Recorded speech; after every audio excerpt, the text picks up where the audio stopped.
Hey guys, welcome back to the 3 of 7 podcast. I have a really awesome conversation to share with you guys today with a man named Clay Tippins.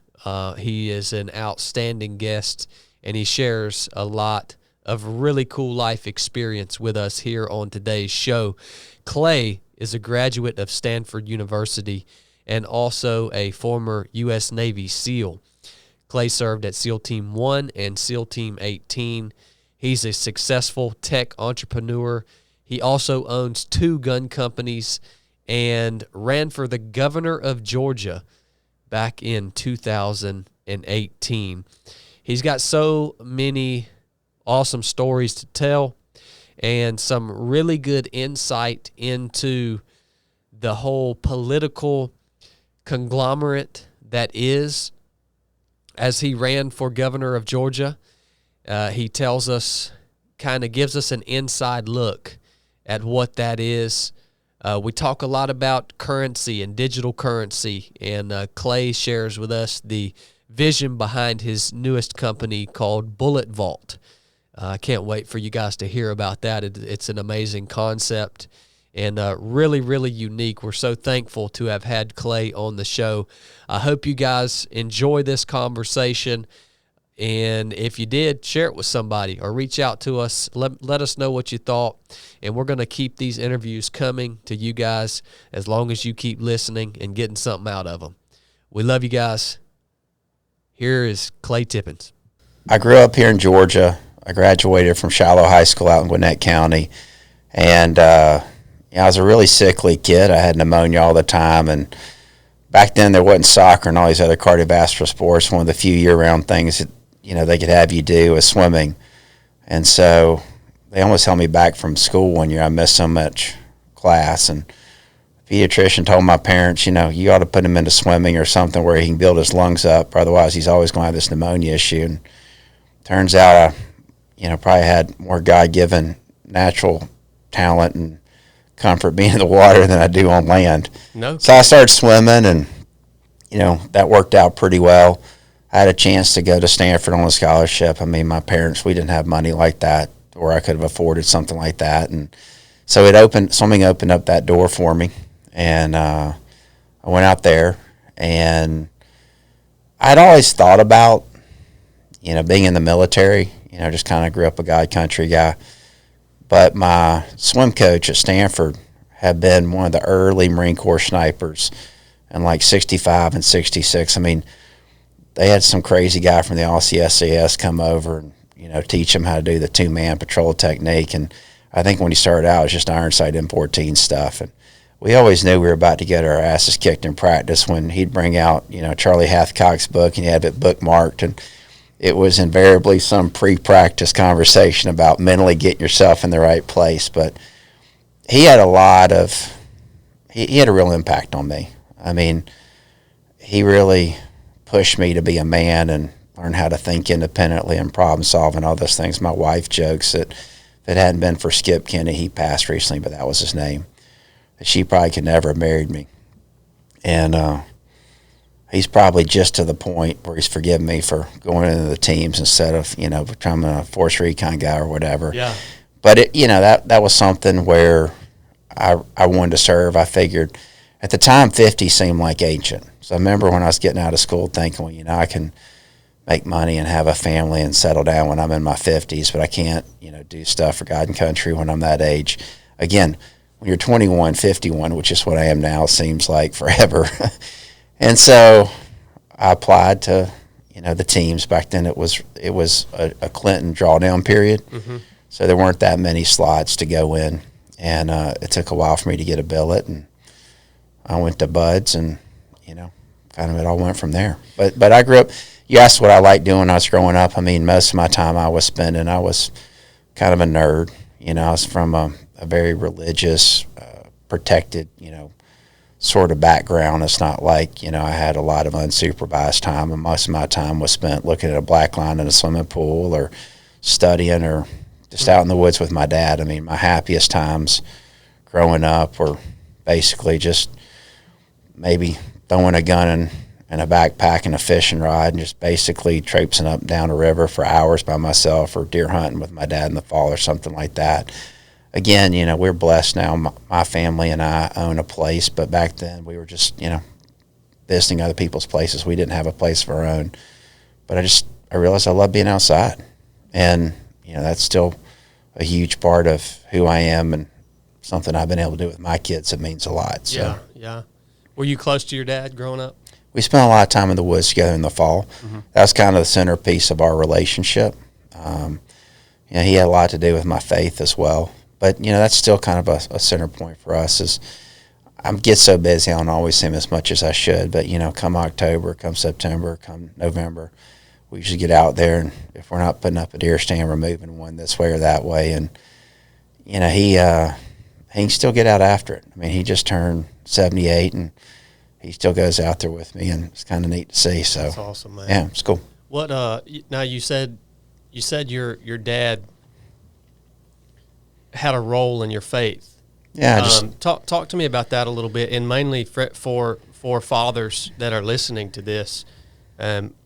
What was it about your dad that impacted you in terms of faith in Christ at that young age? Was it? Yeah, and what did you see in him? And it really is probably even bigger than him. I just, our family, especially on that side, had a heritage of faith. I mean, still at Christmas Eve when we all get together, we still go out to kind of where the family lives. And, we still have a devotion with, all the kids. And I got to give it a couple years ago. I thought I was big time. I was the kid growing up. I was the grandkid growing up, and now my kids are in their 20s, and there's, kids running around that are under 10 years old, and it's just still a center point for the family. So I feel blessed to have been in a family where, Christ and having a relationship with him was a center point. And there's so many things that you're taught as a kid that you either take for faith or you take because your parents told you, and later in life you probably come back to it based on experience. And yeah, man. One of the things that I've seen a lot is, the Bible talks about sins and blessings being visited down to the third and the fourth generation. And that's something that Lori and I talk to our kids a lot about is we've done things right, we've done things wrong as parents. But whatever that scorecard is, we talk to our kids a lot about, listen, I don't want you just to be this kind of person. I need you to raise my grandkids to be this type of person. I need you to teach our grandkids to be good parents. And parenting's hard. I mean, we could probably go for hours on parenting and fatherhood. And like I said, like anybody else, I've got a scorecard where I've got some wins and I've got some losses on that. But I don't think you accidentally do a good job as a father or as a mother. It's a hard job, and it's an unforgiving job. It's something that no matter what you do, you can always see a way you should have done more and should have done better. And I've got one that just left to go off to her junior year in college. She's playing soccer up at Georgetown. I've got another that's a rising senior in high school. And so, it's a cliche, but man, it goes fast. Yeah. Like you just blink and they're gone. And it's just, and there's almost, towards the end, you almost have, it's not like you're desperate, but at the end you just realize, like I remember with one of them, I think my daughter, she was probably 14 or 15. I remember doing some math equation in my head where even though I technically had 4 years left with her, I realized I was done with 95% of all the time I was ever going to spend with her. And, Trace Atkins had a song, 10 or 15 years ago, and it was about, a mother that was losing her mind with her kids running around screaming and dropping sippy cups and stuff. But those times in the car, driving to practice, or, like those times where you're around the house and kids are getting on your nerves, what you don't realize until you're at the end of it like I am is that's when you got a whiteboard you can draw on. Because by the time they get to be 14, 15, 16, they get their driver's license. They don't need you to drive them anywhere. They're driving themselves. They go out with friends. And what you don't realize is you got to front load that thing. Because when they get to be 15, 16, or 17, you're not done, but you've put into them so much of the DNA that you have a chance to put into them. Yeah, the foundation's already been built. That's it. You might can repaint the outside of that house and change out a window here or there. Yeah. But yeah, that foundation's set. And that foundation is set early. Early. That's sound wisdom, man. Well, that's sound wisdom. And you saying wisdom's what you get after experience, and experience is what you get when you do stuff you wish it worked out different. I hear you, bro. But yeah, like I said, it's like all those things. And again, you kind of ask about faith. There are so many things that you're taught, like when you're young and in Sunday school, and then later you come back and you're like, man, that made a lot of sense. Only because you see later cultures, habits, teams. I mean, you're talking about humans, and there's dumb and smart ways to organize humans. There's dumb and smart ways to live a life. There's dumb and smart ways to go about doing what you got to do. And as I've gotten older, I increasingly look back to those things I was taught. I'm like, man, that stuff was right. It was spot on, And I mean, you believed it because you were taught it. But then later, after you get 3 or 4 decades of life on you, you're like, whew, that Bible, that's a help book. Yeah. That's a how-to book for life. I think there's a distinct difference between believing it and knowing it. That's right. Like once you have that experience in life to where you then know that's right. that this is true. That's right. That's right. Yeah, I don't have to just try to believe that this is true. I know it's true because this experience has taught me that. And I don't know if it's a phase of life I'm going through or if it's just as you get older, but I find myself these days turning more to the Old Testament and turning to these people of faith in the Old Testaments. My personal study is almost like that chapter on faith in Hebrews.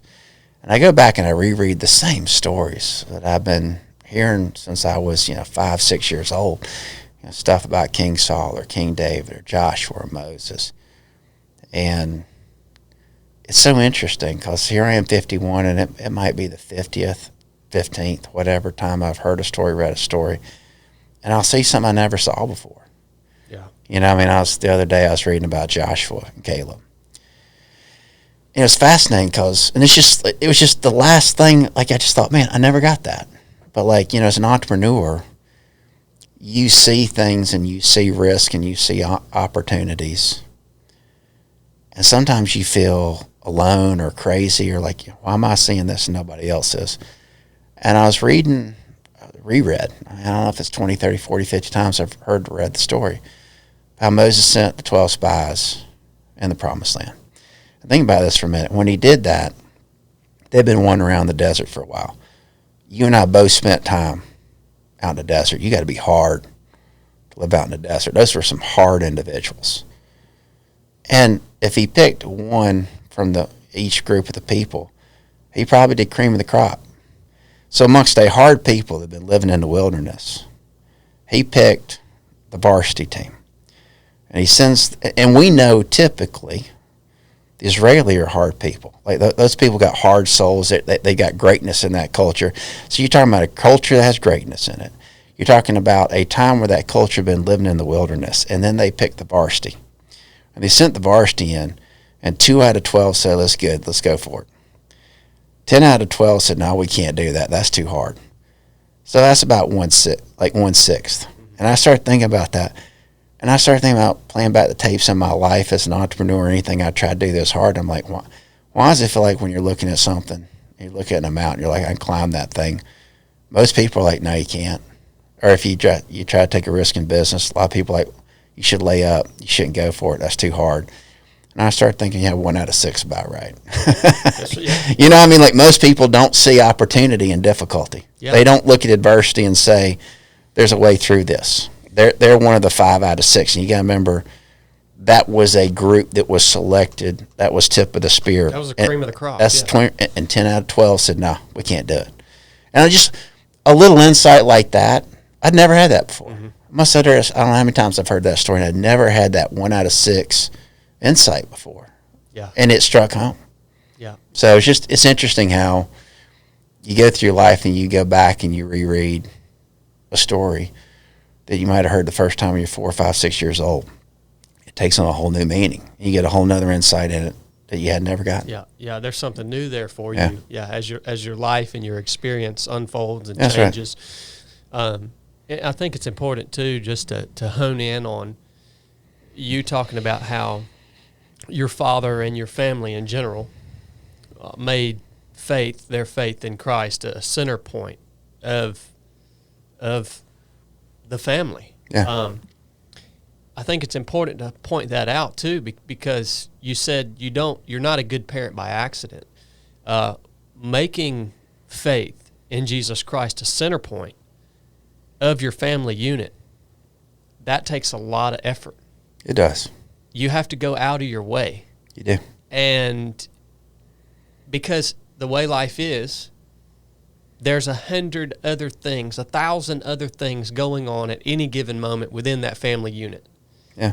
And to be intentional enough, especially as a father, to keep that as the center point of the unit, Yeah.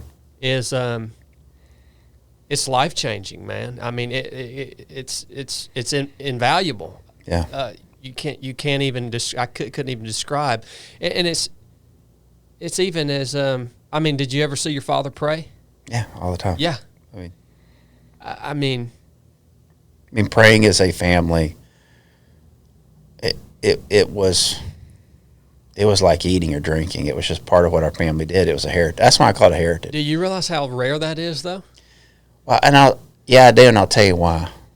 Because, and I want to sound like I'm talking out of both sides of my mouth with what I'm about to say, but, I was a child of the 70s and the early 80s.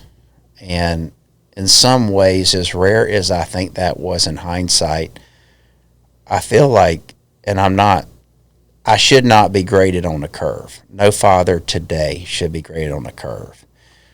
But when you look at all that society throws at us now, there's more being thrown at a father today than there was my father's generation, the 70s or the 80s. I mean, there were not cell phones.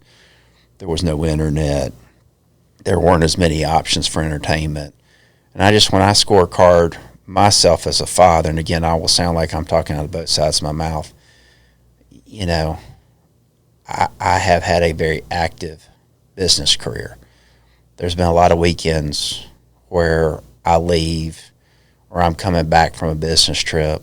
I chose to go back in the teams as a reservist. So now you got one weekend a month, plus you got a few weeks a year you're gone for training, and that's before you do a deployment. You got, my daughter was an elite soccer player, so there were, most of the year we had soccer tournaments. I could go through all of the things, and, if when I was a child, we were in church, let's call it 2-point-something times a week. If you go through Sunday morning, Sunday night, Wednesday, I don't know what the average would have been. We were much more consistent church goers when I was a child than our family has been, because we have all these other things competing for our time.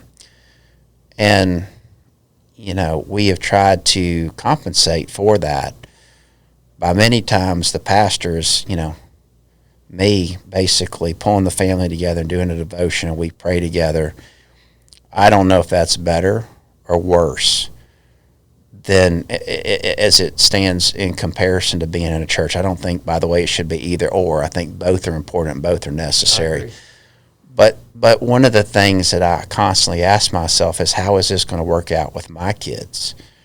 Because like I said, I took the example I got from my parents, where we would get gathered around the Word and pray, and I felt like I really had to lean into that piece and step that up, because by my own choices and by the choices our family made about all that was going on in our life, we weren't logistically as reliable being in church every Sunday 1 or 2 times a day. And I was curious to see how that would work out. And, you know, and again, I'm not saying that way is right or wrong, but, you know, both of my kids lead Bible studies amongst their peer groups. You know, my son started a group. My daughter's taking over a group up at Georgetown. Georgetown's kind of like Stanford, you know, it's the People's Republic of, and it's not a home game for people of faith per se. And I'm proud of that. And I wonder sometimes if that has less to do with the job I did as a father and as a spiritual leader, and more to do with just the legacy, the heritage, and the fact that Christ has been active in our family, and that there is a cascading effect to that. And I guess I'm trying to give God that credit. If I've done anything right on that, I feel like I've done less right there than my dad did, because I had all these competing, perhaps sometimes idol-like activities in my life that competed for pew time. Yeah. And because I had that example, I tried to compensate by making sure that we as 4 family members were kneeling and studying and praying together. And if it's turned out okay at all, I feel like more of that credit goes to Christ and to the heritage of faith that our family has. And I just feel like that they're, like we kind of talked about a few minutes ago, I feel like that 3rd and 4th generation is such a big deal, you know, because it does have a momentum effect to it. Like, I just think it's huge. And I feel so lucky being part of a family of faith where I've got that spiritual DNA that when things are tough, or when you don't know what to do, or you're unsure of yourself, the first instinct you have is to turn to God and say, well, there must be a reason. Yeah. Help me see the purpose in this. Yeah. And to have that, just, it's like I said, I think it's almost like spiritual DNA. Yeah, yeah. You know, and to have that, I feel so unbelievably blessed. I mean, it's a blessing, man. Yeah. I mean, like, you know, I'm an entrepreneur, and I tell you, there's just so many times where you're praying for your little piece of manna, you know, where you're saying, this has got to fall in place or it's going to be bad. Yeah. And I don't know how you're an honest, I don't know how you can be an atheist and be an honest entrepreneur. If I was an atheist entrepreneur, I'd want to cheat, because I just wouldn't know how. And I understand how entrepreneurs have all these forms of self-medication in their life, how they lose their way, because there's just so much uncertainty, there's so much risk, there's so much adversity, that if I didn't have somebody to turn to, because it's being a leader, being an entrepreneur, is such a lonely position. If I didn't have a bigger, more powerful father to turn to, I don't know how I get through it. Because again, I don't know how you do it without going crazy or self-medicating or cheating.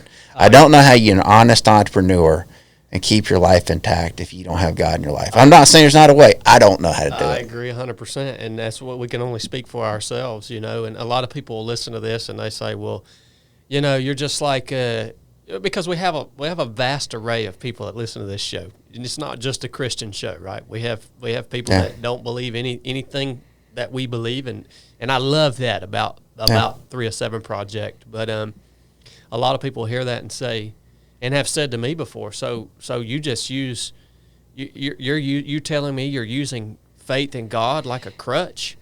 And I say, yeah, that's right. That's what I say to them. There's no atheists. There's just people who have never jumped out of an airplane, not had that, you know, not had to pretend on the second chute, or been down their last mag. I mean, if you, I mean, like, seriously, like, I'm sure, like, when I see people go to their grave and atheists, I'm like, man, they must have had a different life experience, because I am not capable of doing all that I try to do by myself. There might be other people who are, by the way, but I am not. And that's all we can do is speak for ourselves. That's right. And there's so many times in the last 10 years of my life where God and my Lord and Savior, Jesus Christ, has been the only thing that was propping me up. Totally. I mean, the only reason I could find to keep going was my faith in Him and the example that He set for us.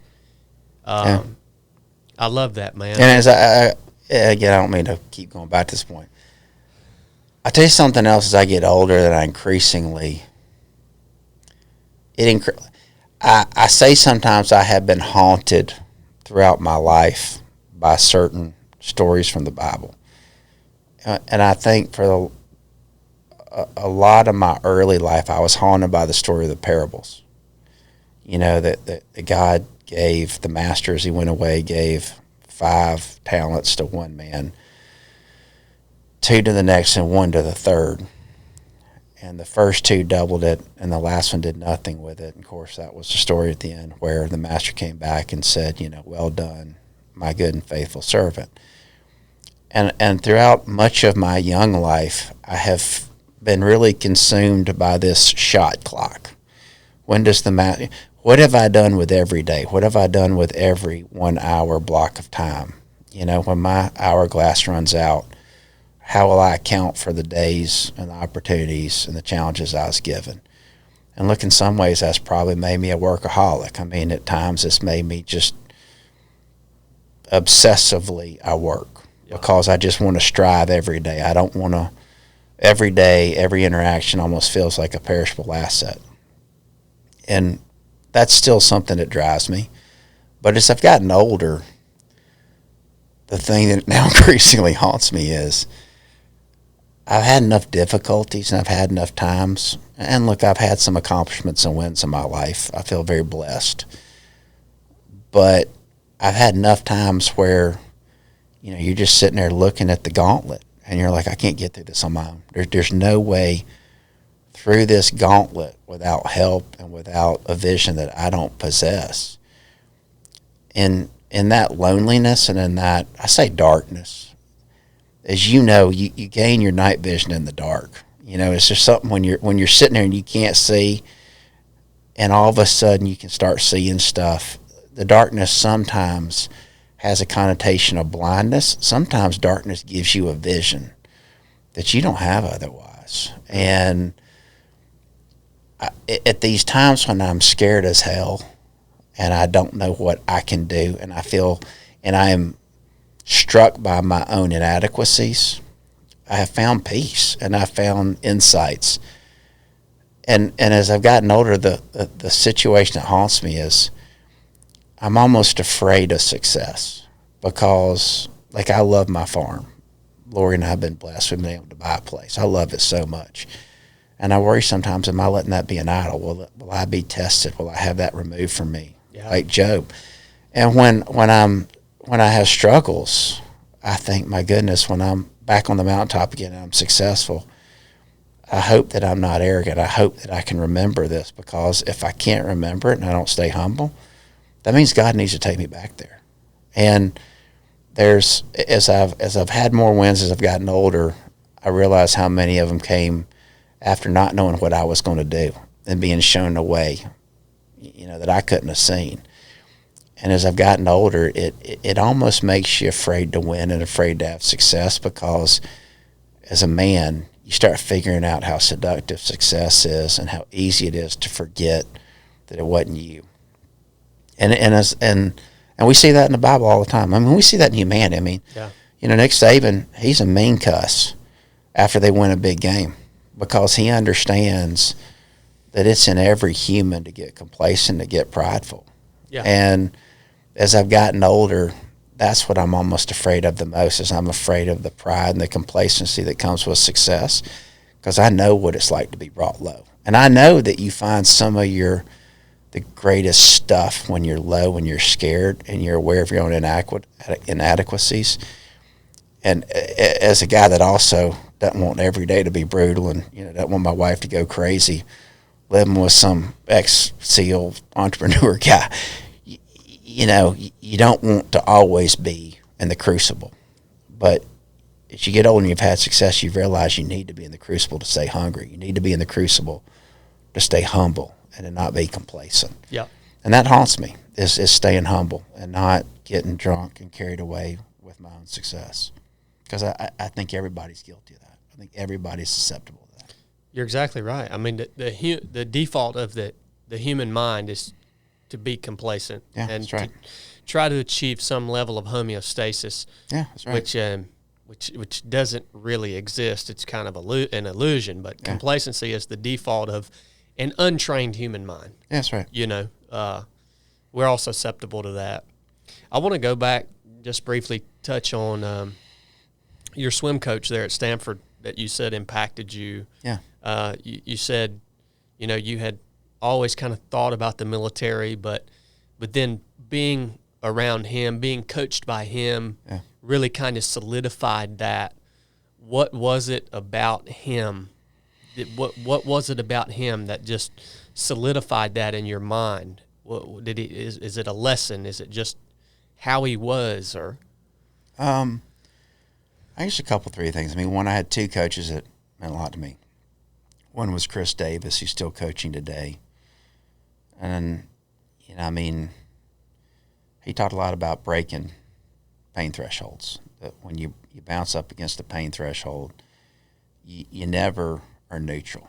You either back down from it and you train yourself by back down from thresholds, or you bust through it. That's so but true, man. It's not neither. It's one or the other. That's so true. Somebody's training something whenever you hit a pain threshold every single time. The other thing he talked about was that, there's three types of people in the world. There's people that try, there's people that do their best, there's people that do whatever it takes. And you know as well as I do, from buds, there's different people that, like, that last bucket is rare. And just people say, this is what it takes, I'm going to do it.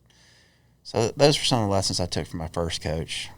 The second coach, Skip Kinney, he was one of the most successful swim coaches in history. He won, I think it was 8 national championships, 7 or 8. We were 3 of them. By the way, I was the captain of the team that lost. We were second my senior year. There was a guy that took all of the freshmen out for dinner my freshman year. And Stanford had won the national championship 85, 86, 87. I'm sure everybody that listens is like, my God, he's old. But I remember that guy, Rick Gold, took us all to dinner. He said, I was the captain of the team that lost. Don't do that. That sucks. And that was your freshman year. That's my freshman year. And I remember thinking, I'm never going to be the captain of the team that lost. So, we win my freshman year, we win my sophomore year, we win my junior year. I'm team captain my senior year. Well, we lost. So, but Skip, despite all that success, he was never a competitive swimmer. He goes to Vietnam. And by the way, I don't think he'd even shot that much. He grew up in like Fresno, California or something like that. Goes off in the Marine Corps because he loves his country. They teach you how to shoot so he didn't have any bad habits. He's running around in Vietnam hunting people. Crushes it.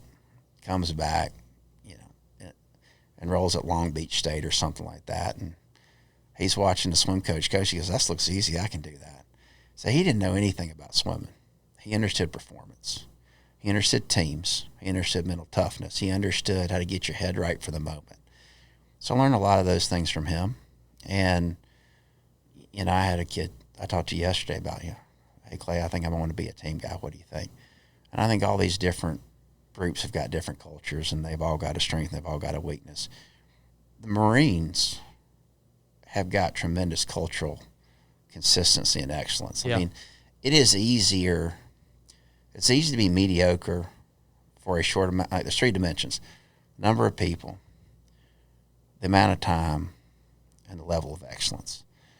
And like when you think about the Marine Corps, that's been an organization with a few 100,000 people in it for over 200 years. Has maintained a pretty high, consistent degree of excellence. That's rare. Yep. And he brought a lot of those ethos to our team. And he talked a lot about, it's not about you, it's about the team. Not everybody related to that.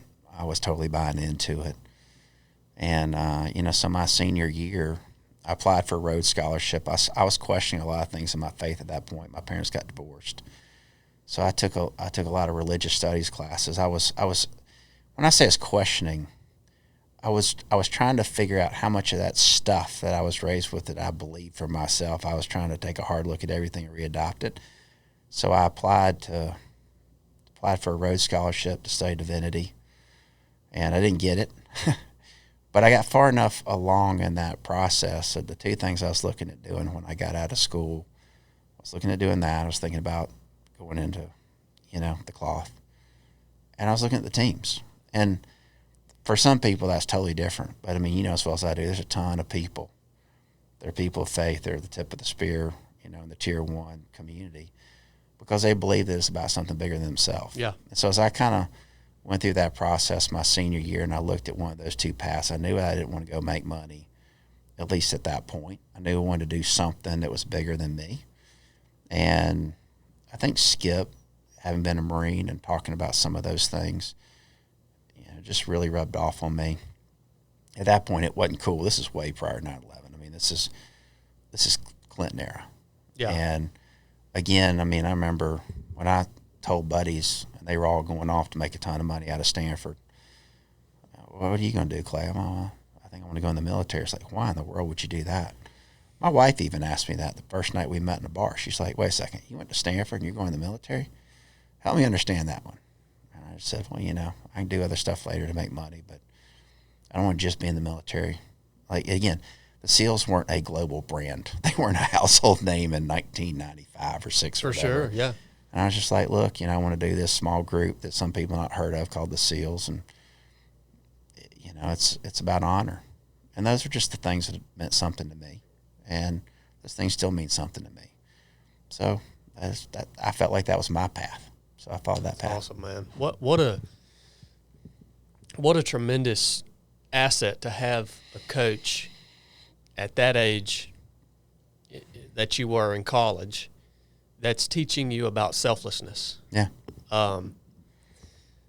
Because that selflessness, if you ask anybody who has worked in a team at a high level, what's the number one attribute that you would look for in a teammate? Mm-hmm.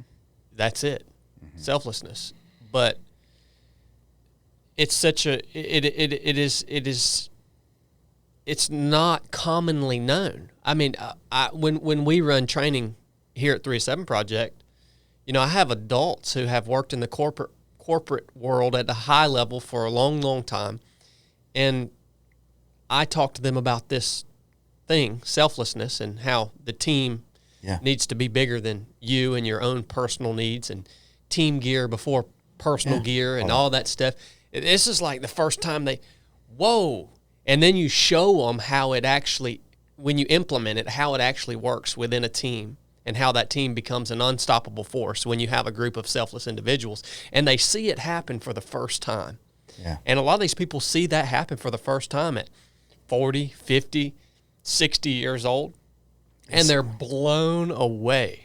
So to have somebody teaching that in college and you having that as part of your foundational knowledge moving forward into your military career, that's huge, man.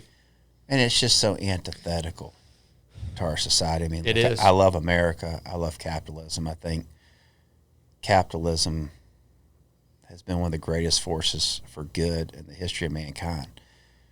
But one of the underbellies of capitalism is it's about selfishness, and it's about the individual maximizing their own good. And again, that can be harnessed for good, but there is something about that in its most extreme form is antithetical to these values of faith we have, and to what it takes to be on a great team. I mean, we talked about the Bible at the beginning. No greater love has this than a man lays down his life for his friend. I mean, that is an inherently selfless thing. Yeah. And the cool thing I think about selflessness, and it's kind of like you saw, the church prospered under persecution after Christ left. Like, these things rise to the top, and our society's become so inherently selfish and so inherently me-oriented that when we see it now, it's so rare and it's so beautiful, and it is more distinguished. I mean, my kids all the time like, Daddy, how in the world am I going to live in this world that we have? And I'm like, oh, y'all going to do great. Because we raised you to have hard work, to be selfless, to do the right thing. I'm like, you have no idea how much that is going to be cool and be set apart. Yeah. Because selflessness is increasingly rare. Yes. And we have society goes through these pendulum swings. And capitalism doesn't work unless people are about a greater good. I mean, you can't have, this is one of the things I have an issue with humanism. You can't have successful capitalism without having virtue, because it becomes hedonistic. Yeah, right. Yeah. You got to have the marriage of the two. And that's what's beautiful is when you allow that free choice and you allow people to act of their own free will, but they do so for the good of their tribe, their village, their team, their family, others, the person next to them. That's when you see some of the most beautiful stuff that humans have to offer, because it's one of the selfishness is an inherently godly, non-human thing. Yep. Like kids are going to steal a sippy cup from the person next to them. Like, I've had kids, like, they cry when they want something. They are selfish. Like, when you see something come out of the womb, the desire and the will to survive requires you being, what do I have to do to survive? And that's exactly opposite than the guy that jumps on the grenade for the person next to him.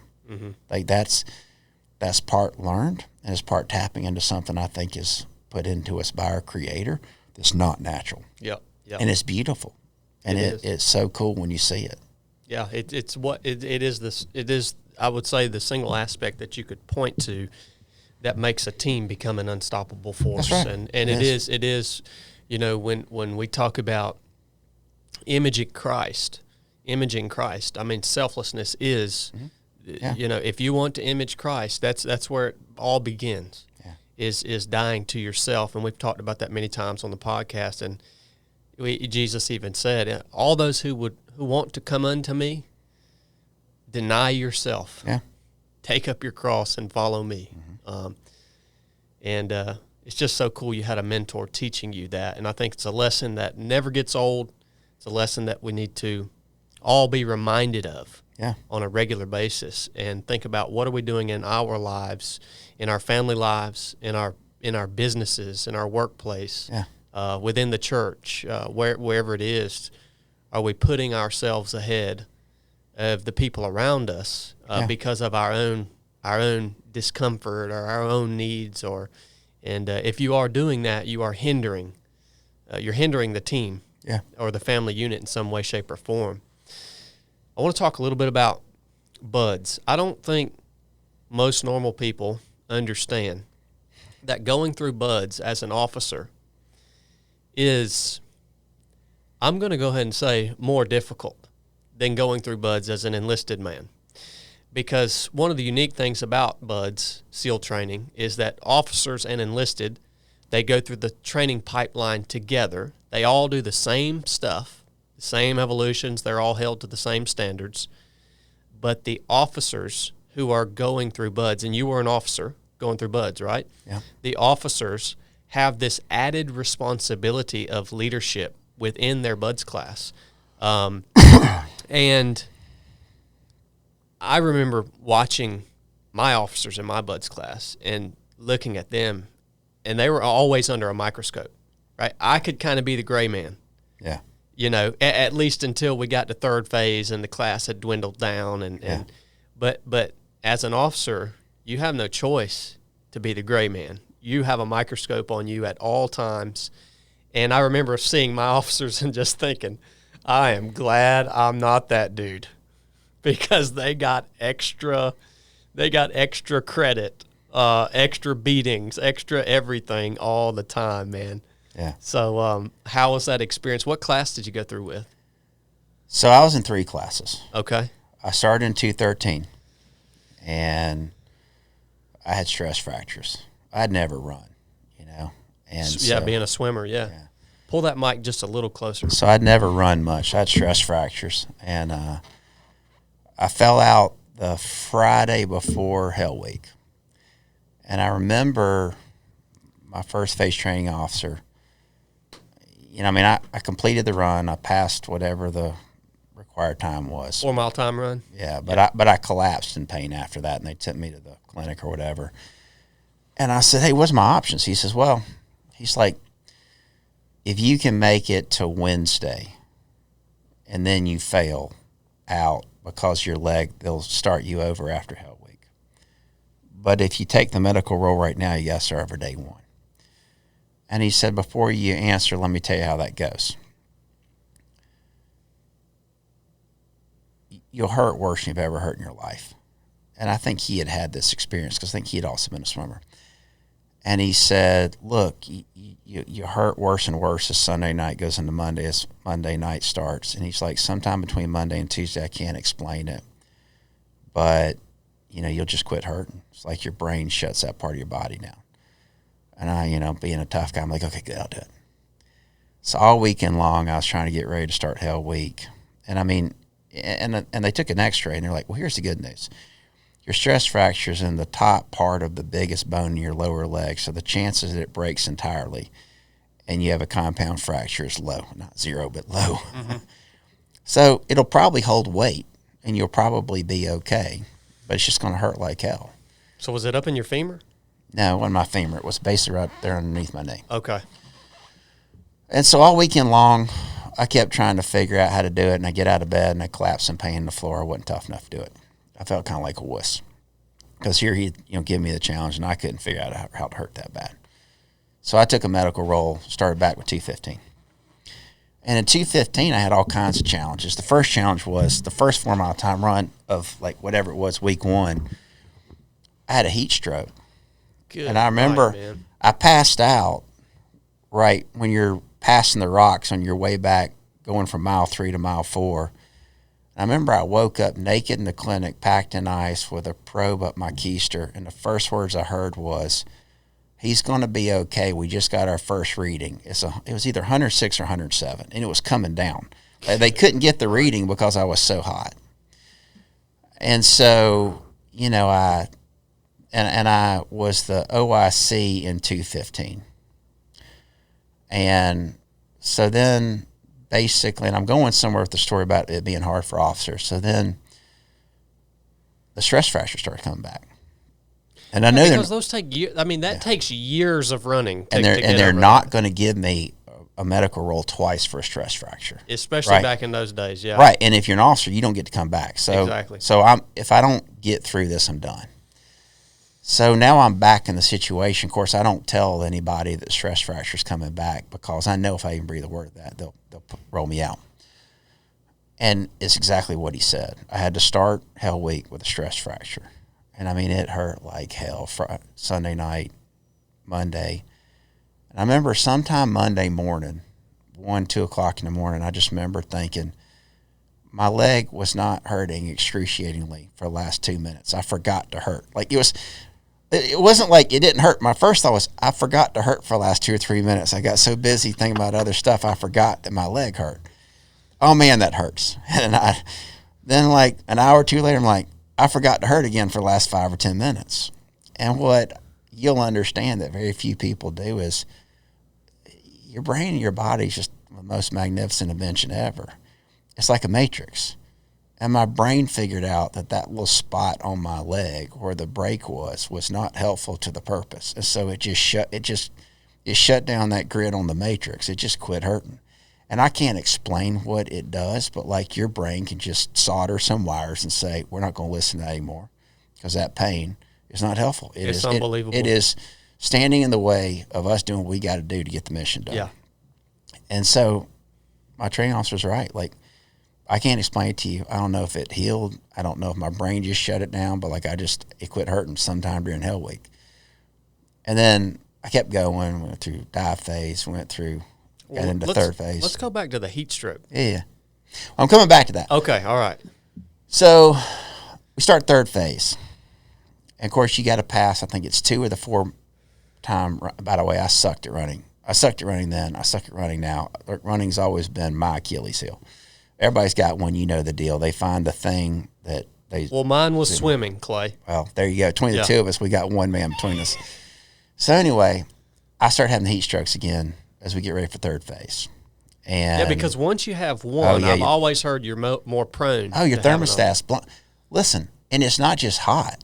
Like, I have a hard time getting cold now. Like, my thermostat's better now than it was. I mean, now it's been 25, 30 years, but my thermostat's never been the same. And it's both sides. It's not just the hot. You get cold easier too. Yep. So anyway, your thermostat's blown. And, but at that point, and I'm kind of jumping all around the story, we had a great group. I could go through all the blessings I had, but 215, I was the officer in charge until the day they left for the island. That class got more people through Hell Week and training than any class in history at that point. I don't know That's 215. I don't know. They're on however many classes they're on. But at that point, they got more people through than we got more people through. And we were proud of that. Oh, yeah, I bet. And it became at one point almost we versus they with the instructors. Yep. What I did not know, because I was hallucinating during Hell Week, was apparently one of the instructors told me to walk up to the the 06 or whatever command, all the buds that showed up on Wednesday night or whatever. And apparently I went up to him, little smart ass that I was at 23 or whatever, and said, "Sir, you can go home. There's nobody quitting here tonight." That's a bold statement. It was, but we had pushed out guys that needed to be pushed out, and we had a tight group, and we had good leadership. And so we got more people through. So I was super proud of that. I love my class. So I started having heat strokes again. I kept passing out during these 4-mile time runs. And I passed out. Literally, I had 2 of them. And they wanted me to go through so bad. They were scheduling 4-mile time runs at 5 o'clock in the morning when it was cool and the tide was low, so I had a flat, easy beach to run on. No kidding. They gave me one, and Eric Deming, who was my LPO, he went out there. They gave him a watch. He was pushing me. He had his hand in my back, and I still passed out 50, 75 yards before the time. The finish line. Yeah. So I rolled out. I reclassed up with 217 day one of third phase and made it through. And if you're like, what does all that have to do with it being tough for officers? When I went back through third phase, I was a known entity. They liked me. They'd give me 2 medical rolls, one from a stress fracture, one from a heat stroke. So they wanted me to be a team guy. Yeah. And they might have gone easy on me during third phase. I was not the OIC of that class. Of all of my buds experience, whether it was the first 4 to 6 weeks with 213, the whole thing I did, because all I missed was the last 30 days of 215, or the repetition of phase 3 with 217. Do you know what was the hardest? What's that? 217, and I'll tell you why. When I was OIC at 215, they were constantly beating me. And I didn't have time to think about myself. It goes back to selflessness. Yeah. I was always thinking about the guys or the person next to me. There was always so much to do because we were building this brand as a class. So we had this big class, and we had good leadership. We got beat more because of it. I never had time to think about how bad I hurt or how tired I was. It was always about somebody else. When I was in 217, I wasn't in the spotlight as much. The OIC was sort of this controversial guy. The instructors had marked him. They wanted to get rid of him. He was so hard. I mean, that guy was so sharp. And, I mean, that's a whole story unto itself. His name was Jake Zwig. But, they were all on Jake like a pack of dogs on a cat. They left me alone. But, I mean, man, I felt colder at 217 because I had time to think about myself. So the blessing I had as an officer and as officer in charge is I never had time to think about myself. I had to think about other people. Yeah. So was it harder? I guess. Didn't seem as hard to me because I had my head in the right place. I was thinking about other people. That's a perspective that only you can have though because of your experience. Yeah. I mean, it is so true. But I mean, how many people get to learn that?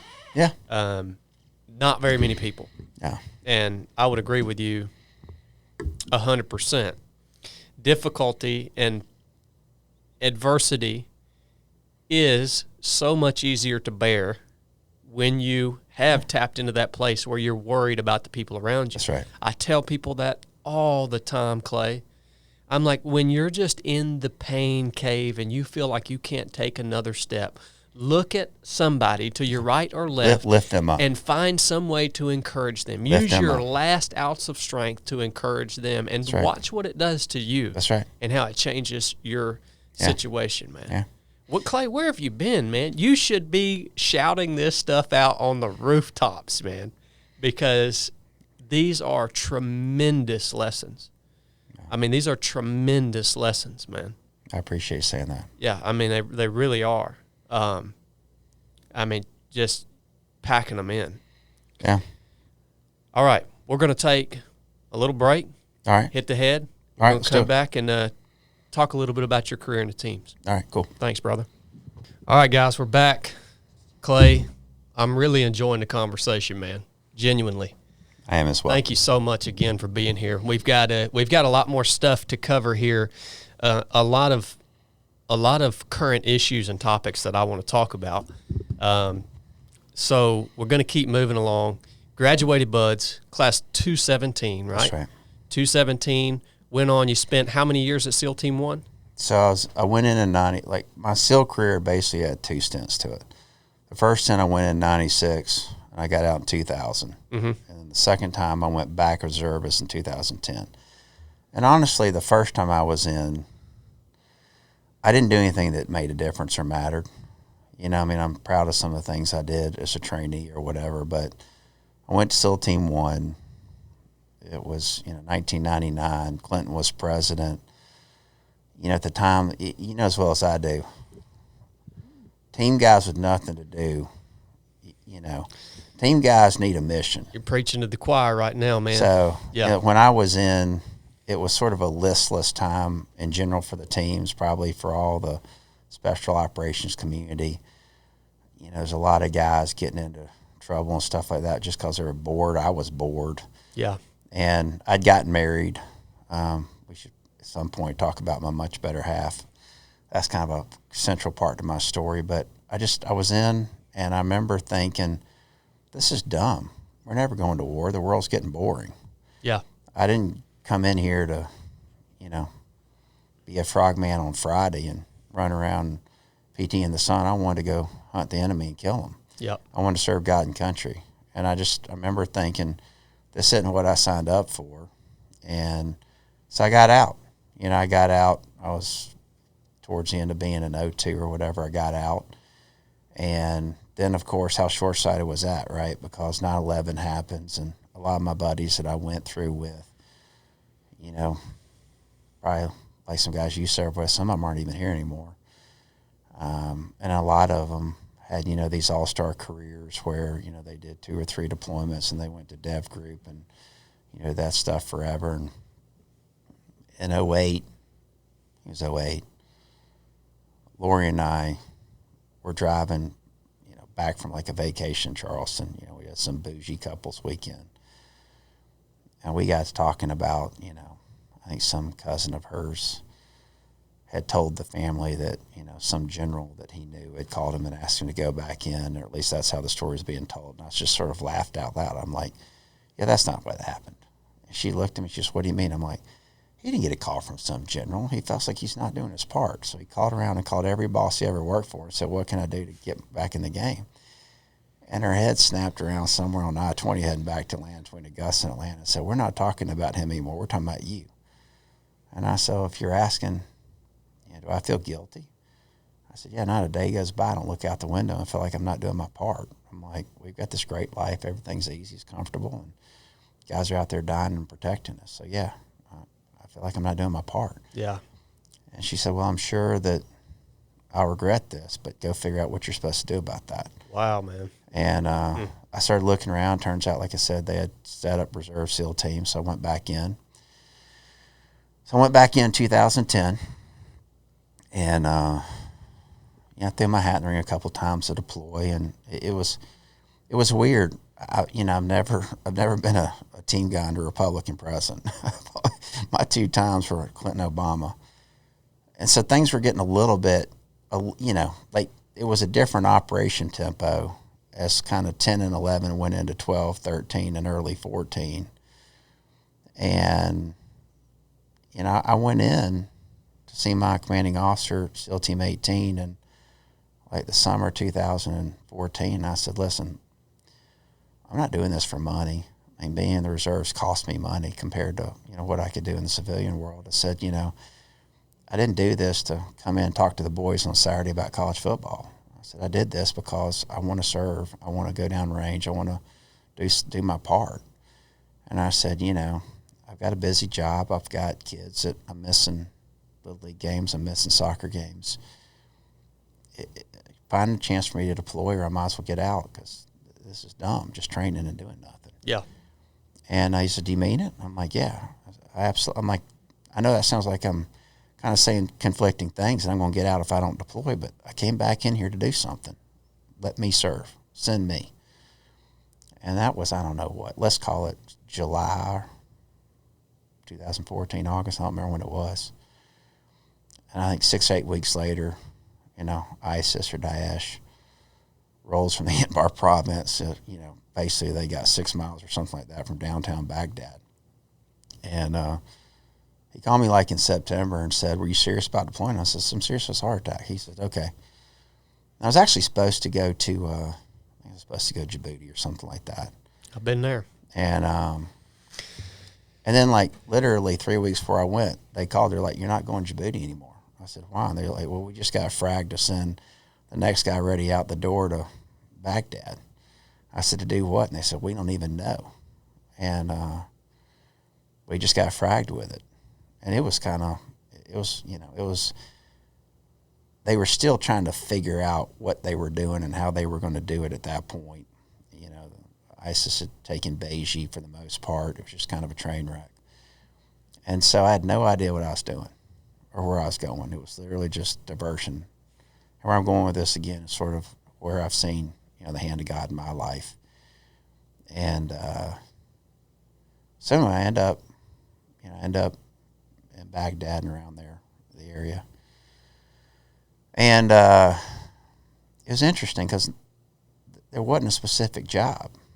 They basically, someone had drawn up an order. They just wanted a mid-level SEAL officer to get in there and sort of work at the intersection of the flag officers that determine what got struck and the Iraqi counterterrorism service and their intel guys.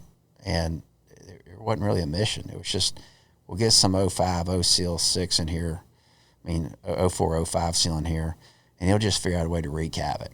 There was no definition to it. It was a very immature battlefield. And I basically connected with some people from the Iraqi, special operations groups and their intel services. Was able to kind of tap into a network that existed that no one had sort of tapped into that at that point. And the rules of engagement at that point with Obama were very restrictive.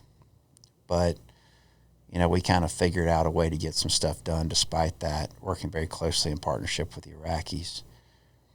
And without going into all of it, there was one particular day where there was something I got wind that was going to happen. And there wasn't a lot of confirming intel on it. But it had been real bad. And to stop it, we had to do some creative things. And we had to take some risks. And some risks that could have had some real downside. And all of the craziness it was that day, I was able to call my wife for literally 30 seconds. And I called her and I said, "I cannot tell you what, but I need you to hit your knees and pray like you've never prayed before. Because I'm going to do some things. It's important that it goes well, and if it doesn't, there could be real ramifications." And we did a hit and went well. It stopped something bad from happening. And I called her, and I said, "I see it now. I see how this all made sense." And honestly, I had a lot of, I don't know if anger is the word, but I had a lot of unresolved feelings from my first time as a team guy, because I felt like I was called to be a warrior. The particular place and time that I existed within the teams in the late 90s, there wasn't a lot of mission, a lot of purpose to it. There's a lot of things going on that you just shook your head at and said, "We're better than that." And I remember getting out thinking, well, that was a fizzle. That wasn't what I thought this was going to be. Yeah. And then all of a sudden, 9/11 happens and all my buddies are doing all this great stuff. And I remember thinking, why is that them and not me? Did I take a left turn at Albuquerque? Did I do something? I couldn't kind of make it all make sense. And I kind of randomly, it wasn't random at all, I feel like it was by divine purpose. I ended up in Iraq, a very unique set of circumstances you couldn't replicate. You know, we basically, a small group of us were able to put together, you know, a very lethal covert action program. It was a very small footprint thing. And we took some risk early. Those risks worked out okay. And then we got really empowered. You know, some people caught wind of it at a high level. And those people were very frustrated with the bureaucracy and sort of the playing and not lose, play it safe stuff that was going on at the time. And we were sort of anointed as an example different than that. And like I said, if I had spent a career, I don't know if I'd spent a career in the teams if I would have done as much good as happened here in a very short amount of time. Yeah. And I can tell you, if I'd spent a career, I probably wouldn't have done what I did. Yeah. Because I'd have been very concerned with getting promoted. I'd been very concerned with following the rules. You know, I'm a guy that likes to do the right thing, and you know, I can get to a point where I'm trying to, you know, carry the rock for the team. I would probably have been an institutional guy, right? Mm-hmm. I'd probably been one of those guys that had been at 06 going, okay, I want to make Admiral, whatever, what I got to do, what butts do I have to kiss, what rings do I have to kiss to make that happen? That wasn't my path. I found myself all of a sudden at 42 years old dropped inside Iraq with a lot of white space and a lot of rules, a lot of chaos. God put a couple of people around me that were part of different organizations that were looking to make a difference and very frustrated. And, I mean, literally at one point, you know, 2 or 3 high-ranking people came in and said, Tippins, somehow in all this mess, you figured out how to cut through all the bureaucracy and get some stuff done and take it to the enemy. Do what we're going to say yes to your strikes. Just do it, you know. And if someone tries to get in your way, you keep going and you come tell us. Like I was basically reached down, and the joke was it was this Task Force Tippins thing.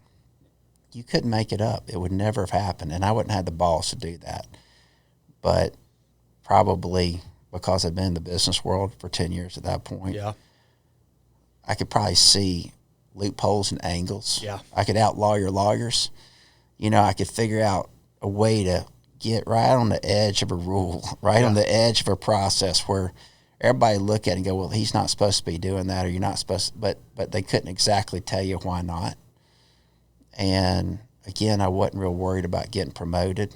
I wasn't real worried about being ostracized. I just wanted to kill as many enemies as I could for God and country, because that was an evil enemy. There was no moral ambiguity about it. Yeah, I remember when they first kind of came on the scene, how nasty it was, man, the stuff that they were doing. It was just pure evil, and I imagine it's still going on today. So my point is, I look back, and God knew that I needed to be in Iraq in 2015, and He knew that if I followed the path, I'd have showed up as a guy that did what I was told. I showed up as a guy trying to get promoted, a guy trying to get the medals. And what I showed up as a guy that didn't particularly care about his career, didn't particularly care about the rules. I cared about doing what it took to win. Yeah. And that was a blessing. There's a freedom that comes with that. Yeah, and for sure. Again, it's just an example of I'd have screwed it up. I'd have done my career my way. Yeah.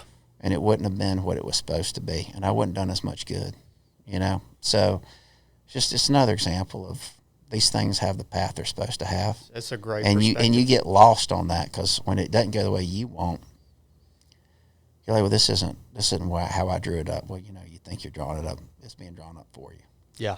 Yeah. So anyway, that was so I came back, and you know, I basically got out in 2017 or something like that.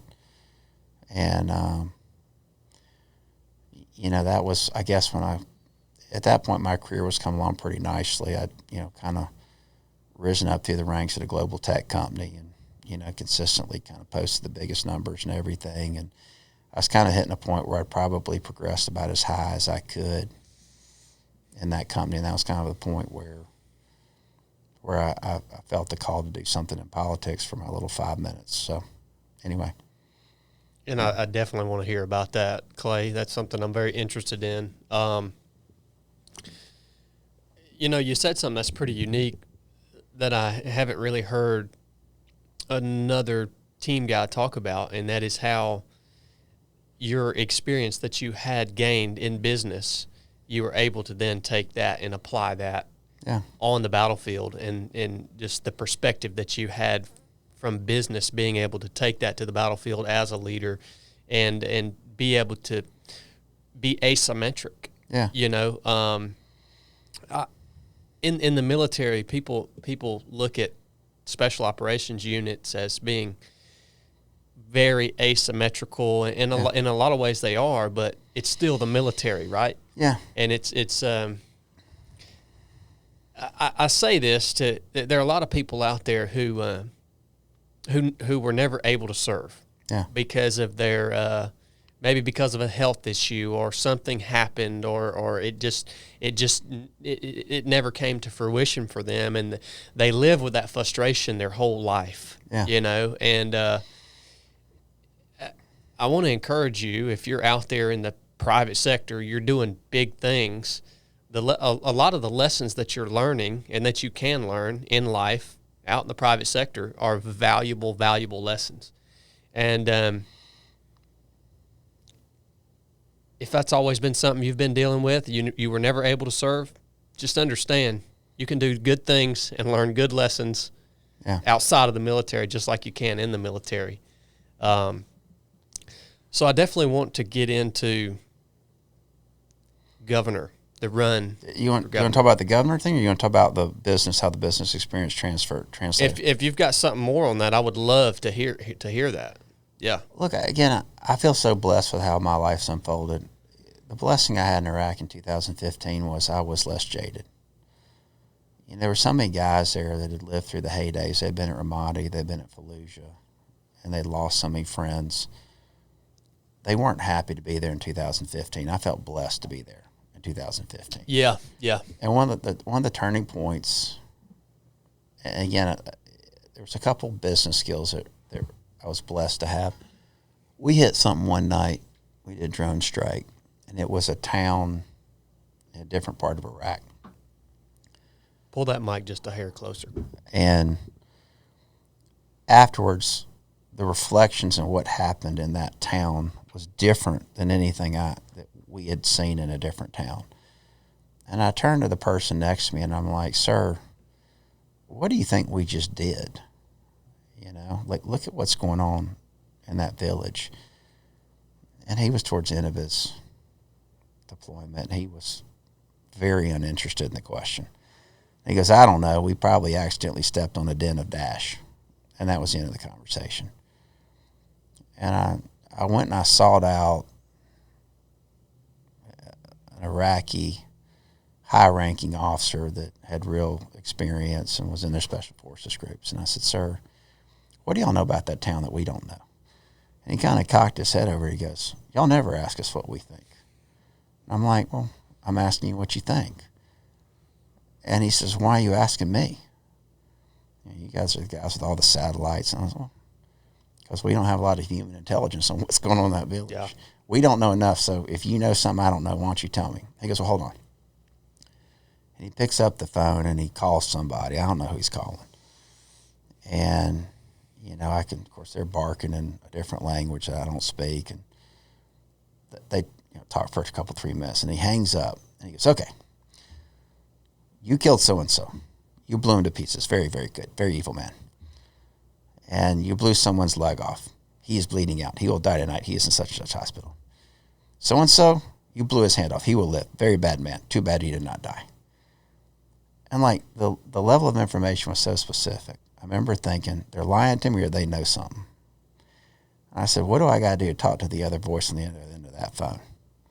And he cocked his head over the other way. He goes, "Again, you're not like most Americans. You're asking." He goes, it's not a high-ranking person. It's a low-ranking person." I said, "I don't care. Can I talk to the person on the end of the phone?" So like the next day, they bring in some young Iraqi officer. He wasn't particularly impressive. And I asked him a bunch of questions. And he says, "Look, you're going to conclude that either I know about Daesh or I am Daesh." And it turns out, without going into the details, and this guy, he knew a lot. And he had been ignored. And when I did that, it just happened. This Iraqi high-ranking officer saw me talking to him and stopped everything and said, "That American, he's figured out that we promote incompetent people. And he's going to the young officers that are actually out there on the front lines that know what's going on. Whatever that American wants, you guys all give it to him. And so then all of a sudden, accidentally, I'm sort of blessed to keep meeting with this young guy. And it turns out, without going into the details, this young guy had the goods, man. Like it was a beautiful, beautiful thing. And he looked at me and he's like, "Why are you asking me these questions?" I'm like, "Why have you never told the Americans this?" He goes, "Because Americans never ask." Never asked, yeah. And I wasn't jaded. I was curious. And he's like, "Well, I've seen you guys when you want to win a war. I remember what it was like when you attacked us. Your president, he's not serious about this war. You're more worried about your lawyers than you are killing these people. And these people are killing our people." I looked at him and I said, "Look, I'm something called a reservist. I'm not here to get promoted.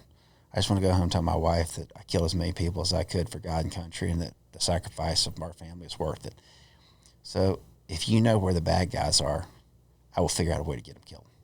If you ever lie to me or hurt anybody I care about or hurt any Americans, then I'll do my best to hurt you or kill you. And if you're comfortable interacting on that basis where we're going to be honest with one another, if you know where the enemy is, I will figure out a way to get this done." He kind of looked at me and goes, "Okay, we will see what you're like." And that guy was my brother. And, again, we formed a relationship. I learned to trust him. He learned to trust me. And all the things that we were told we couldn't do because of the rules of engagement, I went and I researched rules of engagement. I talked to the lawyers. I figured out what they could say yes to and they couldn't say yes to. Because, again, I've been in business and I'd seen too many situations where people, they trust organizational wisdom. They trust rules. They trust boundaries. They trust what they understand bureaucracy to be. And to beat bureaucracy, you got to study bureaucracy. You got to figure out what it thinks it's supposed to say yes and no to. And there's always loopholes. They've never made a rule you can't get around if you try hard enough. Yeah. And so we figured out how to get things done in that environment. And again, the blessing was, it was I guess like I've always imagined Vietnam would be. We had become so formulaic. They figured out where to sleep, where they were safe, where they had havens. They knew our patterns. So they patterned themselves, and they sat there watched us. So they basically knew exactly when to move, where to sleep, where to eat. When we figured out how to change the pattern on them, we caught them with their pants down. And, we rolled up the score in a big way, and not just numbers but leadership, because they had come to trust the American bureaucracy. And they had people working among us. That we don't want to get into that, but they knew what we were supposed to do and not do. When we quit doing what we were supposed to do, it worked. Yeah, I bet it did, man. But again, these are all blessings. Yeah. Because I wasn't jaded, I hadn't been there. So I had an open-mindedness to find some Iraqi guys I could trust. I didn't take rules at face value. I figured out how to study them and how to get done what needed to get done. And because so many people have been following the rules, when we changed them, it had a magnificent effect. So, anyway. I love it, man. So you get out. Yep. You said you politics for you. Was it an extension of service to your country? In your mind, is that what was driving you in that? Yeah.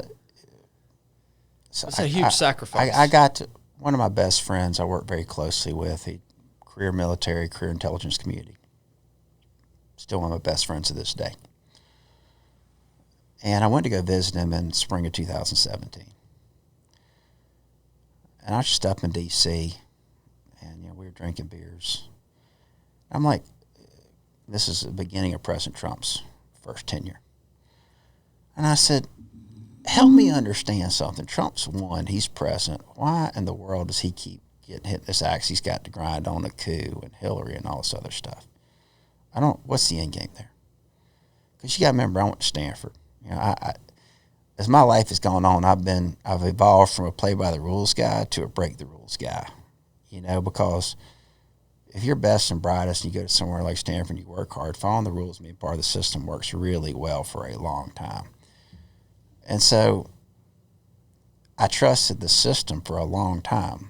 And I gradually, as I was going through that period of my life, was moving from being a system guy to being a challenge the system, revolt against the system guy. Well, because the system has become so cumbersome, it's no longer able to function as a system. Correct. So I was talking from a position of faith with my question in the system. I still believed in the system and the process at that point. So I said, help me understand why Trump keeps talking about a coup. And my friend looks at me in a very calm, unemotional, goes, well, he keeps talking about a coup because there was a coup. I mean, they tried.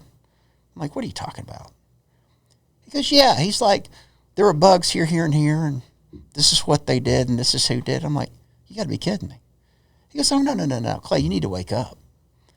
He's like, people are playing for keeps. And he spells the whole thing out for me. And I start shaking. I got so angry. I'm like, you can't be telling me the truth. This can't happen in my country. He goes, wake up. Wake up, Clay. So I'm driving to the airport the next day. Driving by, I'm seeing these monuments. I break out in tears. Literally driving the airport because I was so angry that this country that I love, that people, guys we know died for this idea that they had that America's exceptional and it's worth dying for. We stand on their shoulders. People sacrificed for this country. And just see it get betrayed and get perverted by that shit just pissed me off, and it upset me. And it scared me. Now it scared me. So I prior to that, though, were you so engrossed in business and you just weren't really tracking? No, I voted. Yeah, I think I'd given like $1,000 donation once to somebody because a friend of mine was raising money for him, but it wasn't on my radar. And so I couldn't shake it out of my head. I couldn't go back to sleep, if you will. And Sunday morning I woke up, I looked at Lori, and I'm like, I don't know what I'm going to do, but I'm going to do something. The stakes are too high. And she goes, oh my God, I've seen that look in your eyes before. I shudder to think where this is going to lead us. And so I started thinking about the problem, and I started having this sense, and I increasingly have had this sense still, that we're just hurtling towards a reckoning. You can't run a country, you can't run a government, you can't run a society in a dishonorable, godless way forever without there being horrible, catastrophic consequences. And I just was waking up to that. And I'm not smart enough or powerful enough to solve all those problems. So I decided to downscope and try to do something about it. And I said, look, I want to make sure that my state that I love's got the best governor we can have. So I went and met some of the people running for governor. That was early in the cycle. The ones I met, I wasn't real impressed with. I didn't meet all of them, but, so I started trying to find somebody to run for governor that had never been in politics, somebody that's an outsider, somebody with proven real-life experience. I went and begged 2 or 3 people to do it, people who were self-made men that, I felt like had enough money because they'd made it themselves, that they weren't be beholden to special interest. Now, these are friends of yours or one acquaintances? Yeah, people I knew. Like, they weren't necessarily my best. There's people I knew that I looked up to. Mm-hmm. And as I went through those conversations, all of them said, you seem really passionate about this. Are you sure it's not you that's called to do this? And as I went through that process of trying to find someone else to do it, I started feeling called that maybe I was supposed to do it, me. But I'd never done it. I didn't have a natural fundraising base. I didn't have enough money at that point to, pay for my campaign on my own. And it was really late in the process. Most of the seasoned political operatives were already signed up for some other campaign. It wasn't a real logical thing to do. But I couldn't told you why. I was called to do it. I just felt called to do it. And, ironically, I'm really close to my uncle. He was in the state Senate at the time. He was actually signed on to support Casey Cagle, who was the odds-on favorite to, win the Republican nomination. And I tried to call him and tell him I was going to run. He heard about it from Casey before he heard about it from me because he didn't return my call. And he called me. He goes, I guess that's why you leave me these voicemails. Is it true that you're going to run for governor? And I said, I am. And he said, he didn't ask me, do you know what you're getting into? Do you think you can win? He asked me one question. He goes back to that family heritage. He says, do you feel called by God to do it? I said, I do. He says, okay. Well, the problems this is going to cause me don't matter then. If you're called to do it, you're called to do it. And he went back and he told Casey, Clay, my nephew, I didn't know he was going to run. I'm not behind it. I've already signed up to help you. And I won't try to take any support from you, but if there's somebody that's not for you and they want to meet Clay. So he kind of worked out a detente, if you will.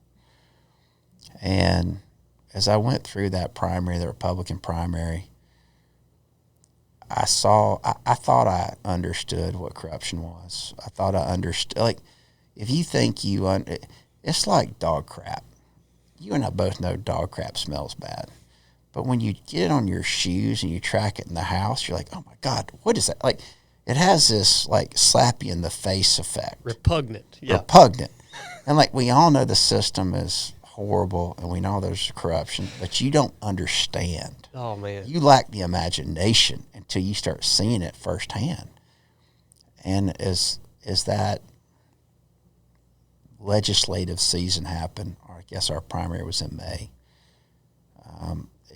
there was just so many crap bills that got ran through, and I saw so much corruption, and I kept getting more sick of it, more disgusted with it.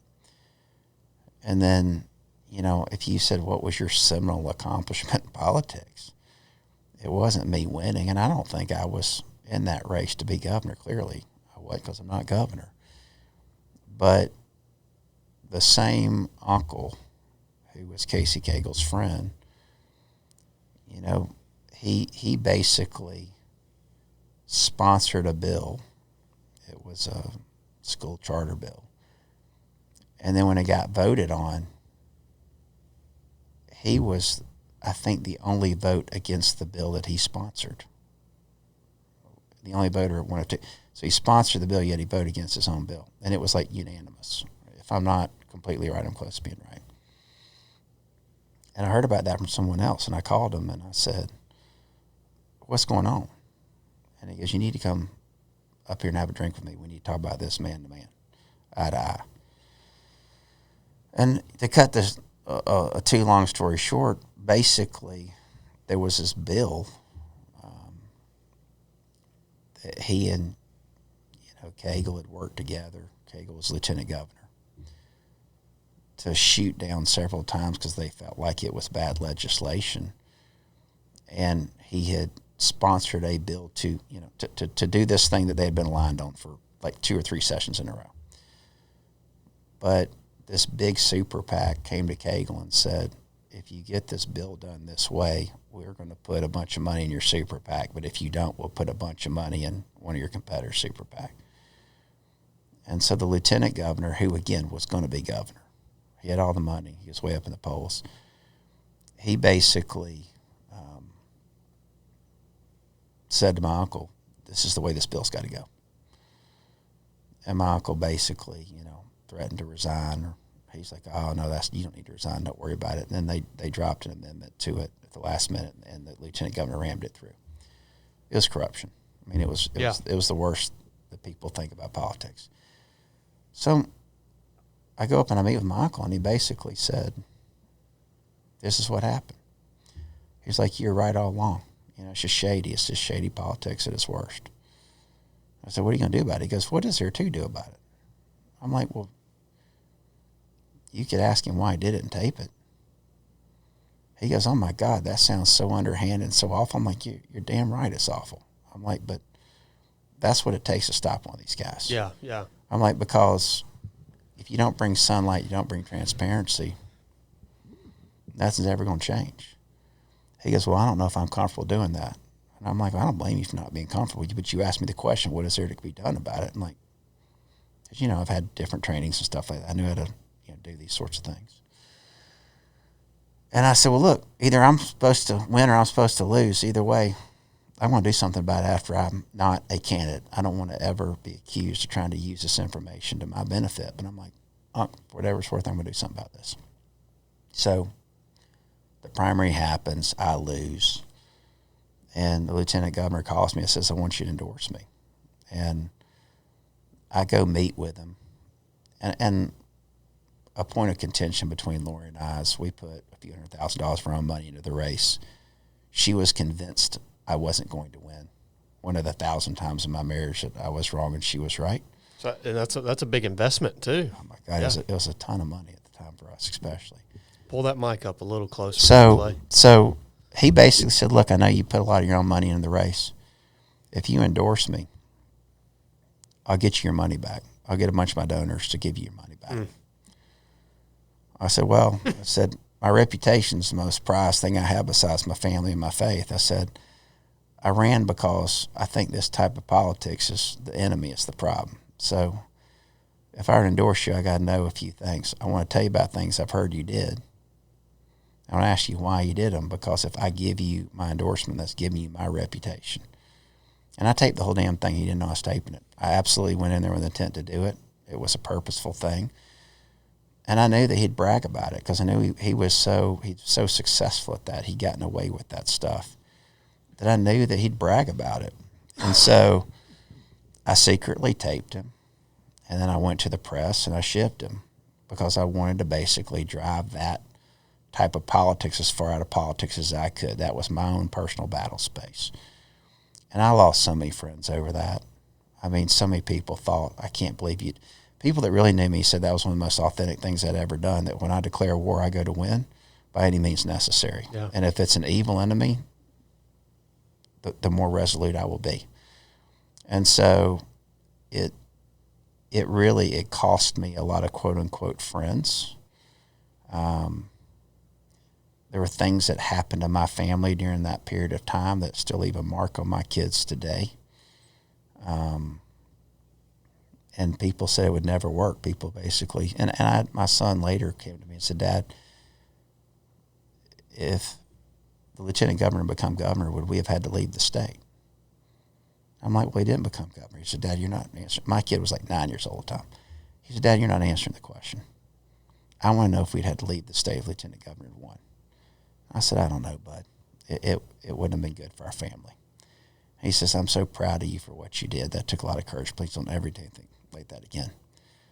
And so it left a mark on our family, but it was a personal test to see if I would stay true to what I felt like my calling was. And I felt like my calling was to drive a piece of badness and dishonesty out of politics and try to make it a little less bad.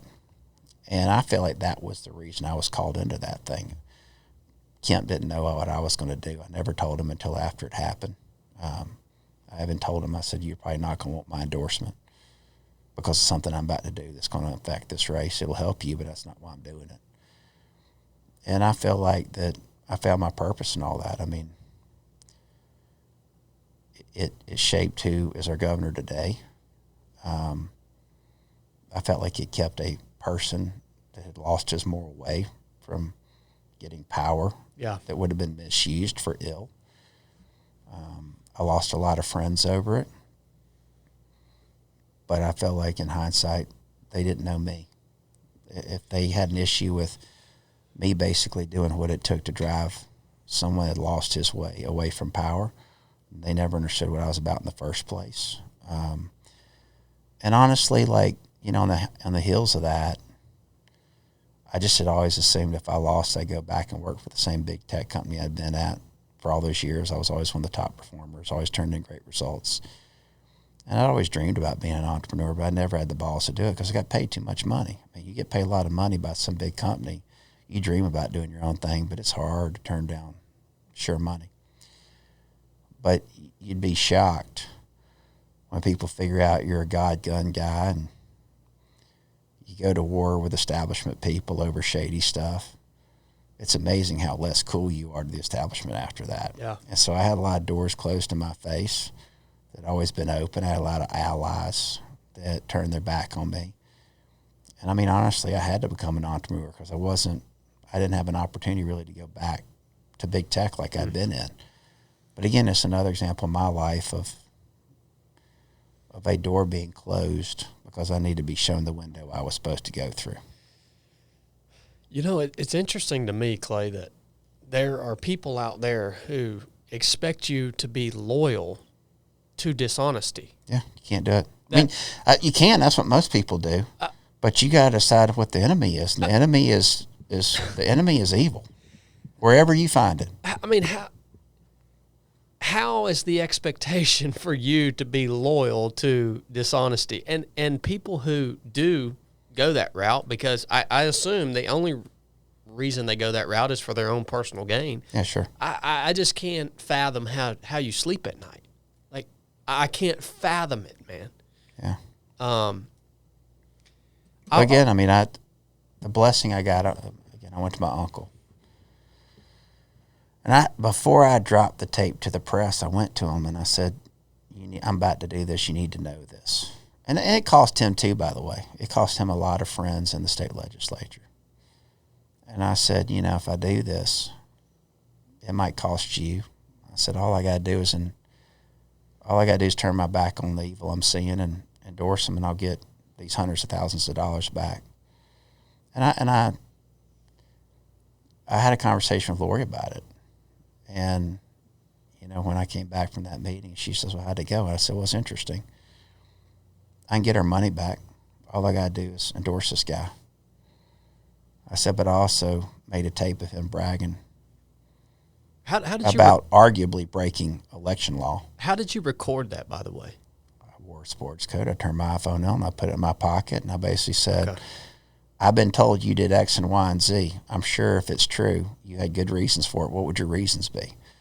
And I mean, again, if you ask people who are proud of what they're doing, why they did it, they'll tell you.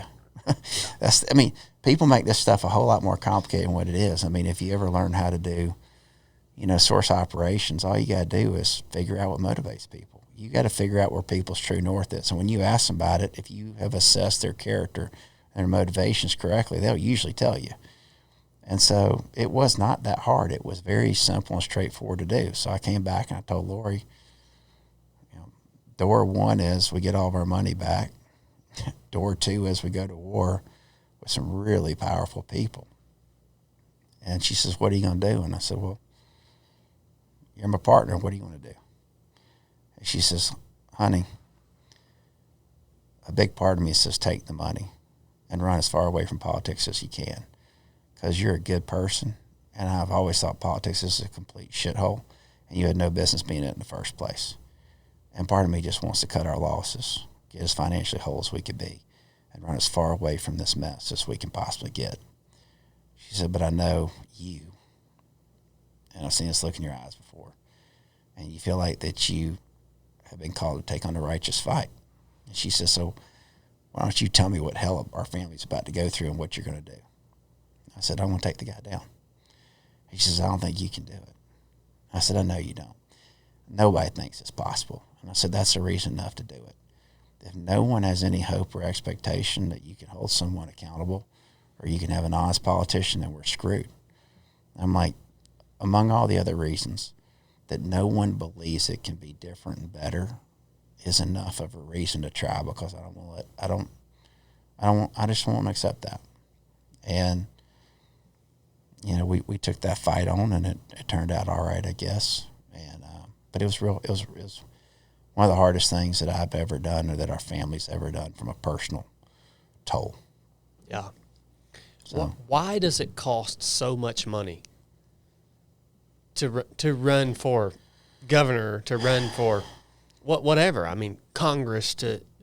Why does it cost so much money? Because I ask you this question because I feel like that's a huge, huge problem, because it limits the potential candidate.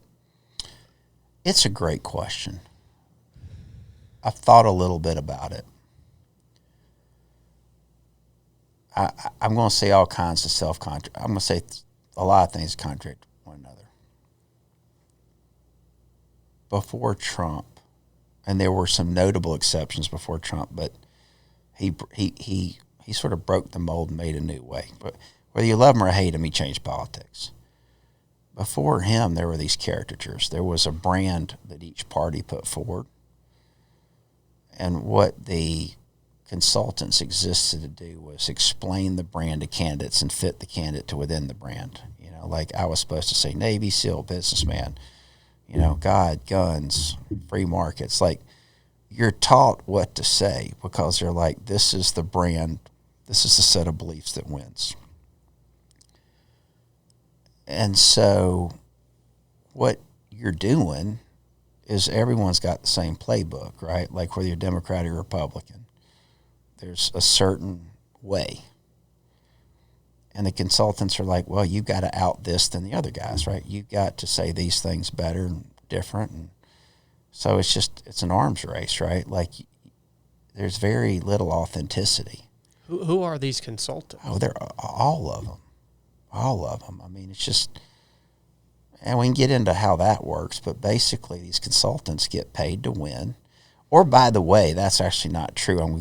I'll come back to what they actually get paid to do and what the real problem is. But so you're basically in this arms race where in a primary you're competing against everybody else, and unless someone really is authentic and has a real different reason for being in it and has a sense of themselves and their goals and what they're called to do, they're all just trying to say the same thing louder than the next guy, and louder means money. So that's one reason. The second reason is, here's what people don't understand about politics. If I said it's a whore's business, of course everybody would agree with that, but you have no idea how much it is a whore's business.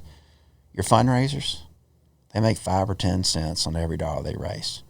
The media buyers, they make 5 or 10 cents on every dollar that they spend. So basically you get these guys that run political ads or these guys that do digital marketing. Like, whenever time you get an email or text, here's what you don't know.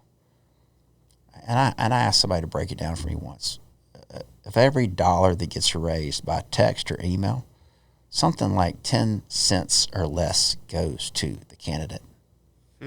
When you get something that says give $25 to JoJo the Monkey Boy, if you give $25, JoJo may get $2 of it. Okay, like whoever that candidate is. Where's the rest going? It's going to all the hands outstretched at the trough. Okay. It's going to political consultants that basically are delivering the ads. It's going to political, like there's this professional class of political whores that all get paid to be a cog in this wheel, and their objective is to run as much money through this whole thing so that they can all take their 10% cut. And so I'm sorry to break it to you and your users, but like one reason it costs so much besides the political class is saying, well, you can't say that. You have no idea how many times as a candidate you're told the words, you can't say that. You know, like when I started with one political consultant, I fired him after like 3 weeks. In like our first strategy meeting, he said, why are you running? I said, I'm running because I'm mad and I'm scared. He says, no, you can't say that. I'm like, then what are we doing here? Why am I running? I'm like, I'm mad and I'm scared. Yeah. I'm mad at what's happened to my country, and I'm scared of what's going to happen if we don't do something different. That's why I'm here.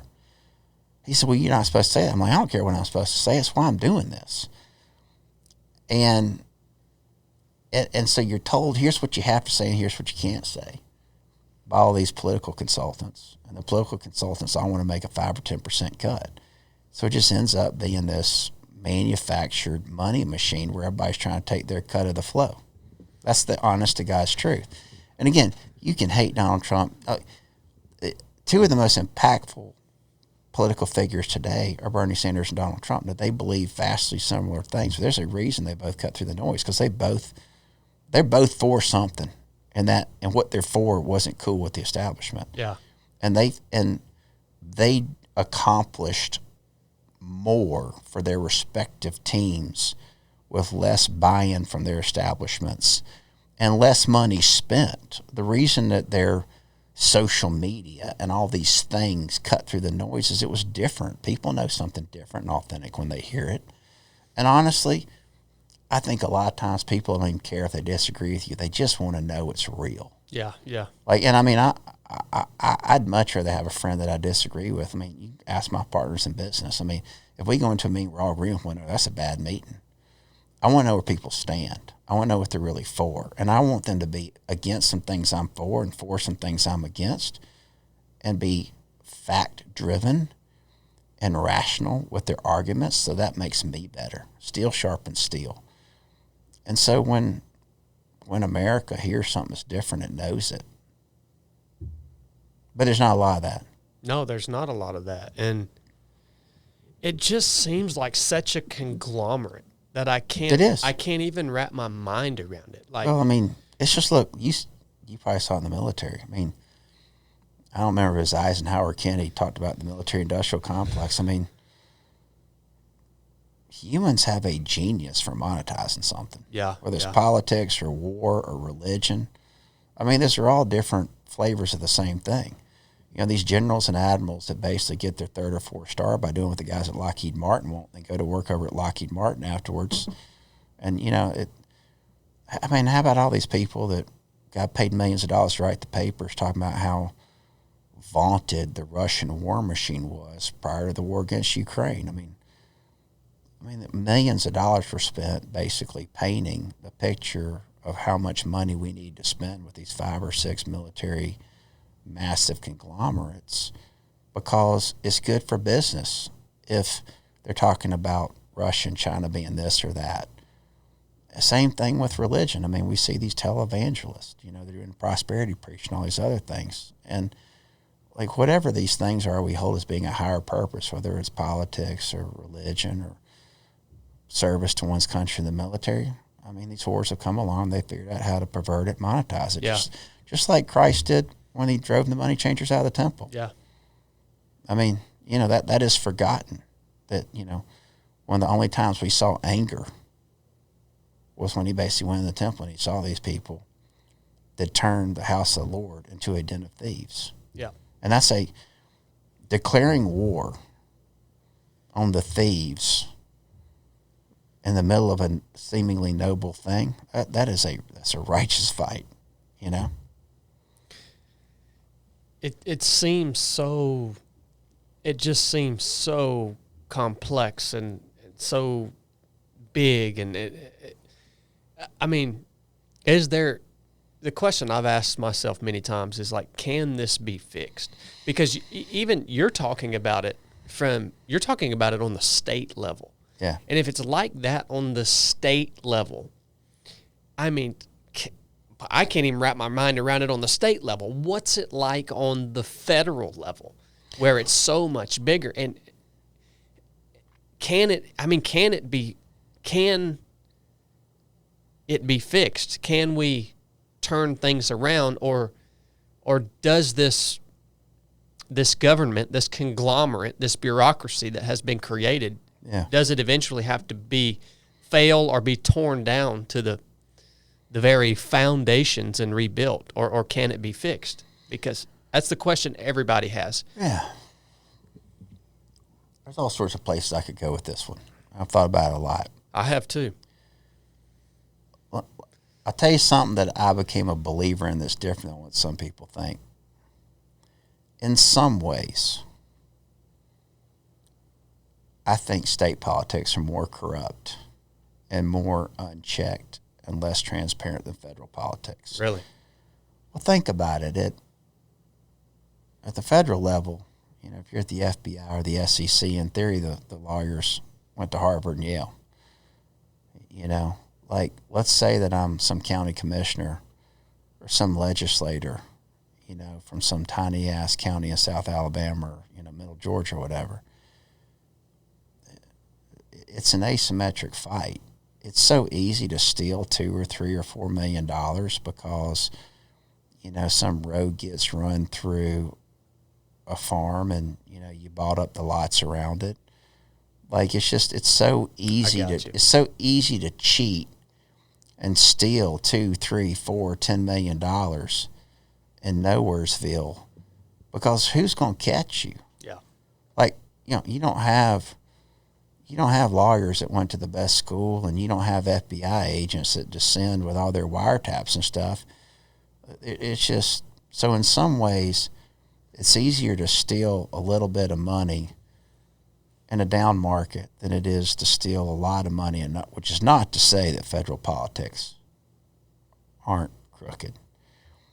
But I think in some ways, there's like an integrity to the theft in a small market. People are just doing corruption, they steal. When you start talking about the federal level, in some ways it's not illegal, it's institutional corruption. Like, look at what the media does. Like, it's not against the law that the media all says the same thing, but it's for damn sure wrong, and it's a racket.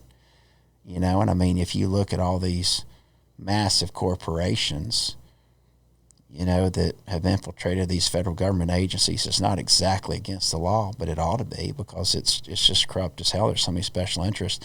In some ways, because the pools of money are so big at the federal level, it's not always corrupt. It's just institutional graft.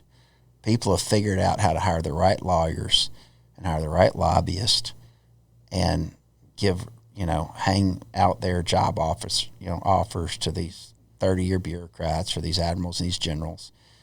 And in many cases, it's actually not against the law. It's just rigged. Yeah, yeah. And so it's a different flavor of wrong. Because the pools of money are bigger, so people study it and they figure out how to go do it in an institutional way that's just inside the line.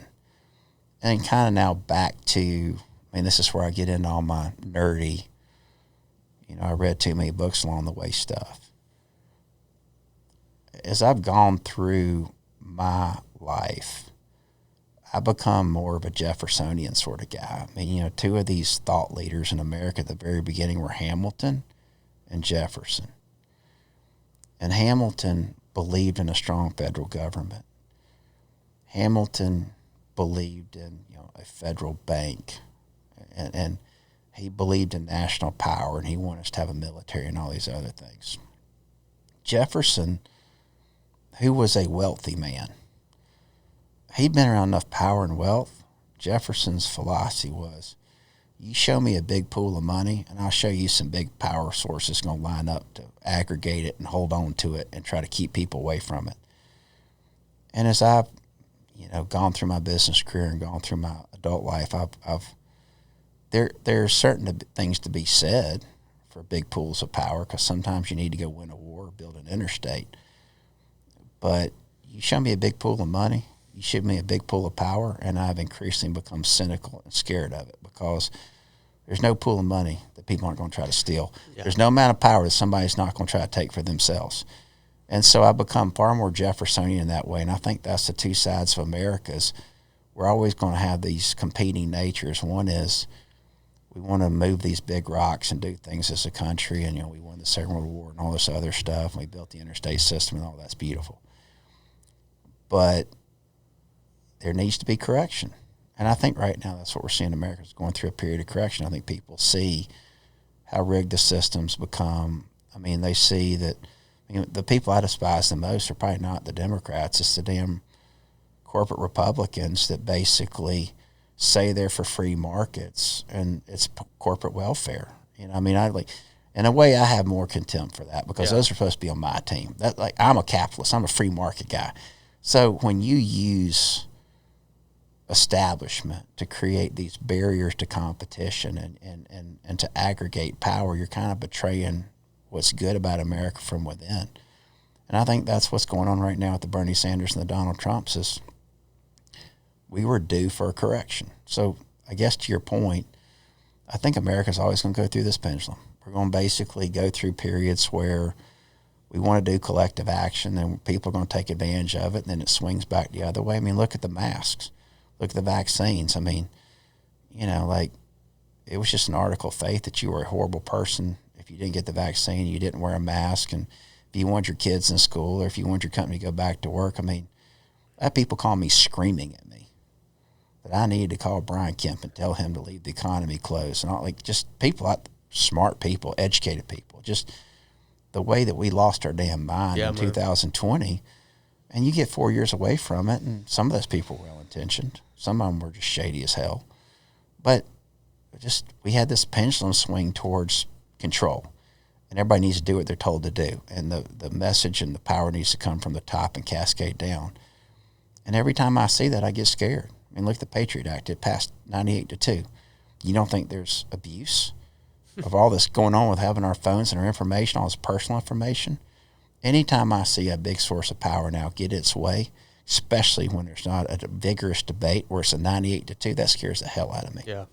Because I trust the evil and the selfishness and the sinfulness of man. When it sees a pile of money or a pool of power, it's going to go try to take it for itself. That's what scares me about AI. Yeah. As you get older, if you pay attention, you become more aware of the condition of the human heart. Oh, yeah. Apart from Christ. Yeah. So you have hope then that it can be fixed. Oh, what do I have hope in? When I see, because I struggle when with I that. see, oh, I struggle with hope as well as I get older. Here's what I get hope in. My circle of influence and aspiration has grown smaller as I've gotten older. There was probably a time where I thought outside in. Now I think inside out. I want to be a good husband. I want to be a good father. I want to have honorable and selfish people working in my businesses, taking care of one another, taking care of our customers. All that's within my control. When I see a good man or a woman fighting to take on a system, especially if they're being attacked by a system, I cheer for them. That gives me hope. So what I have hope in is small. I have hope in small and righteous and unselfishness.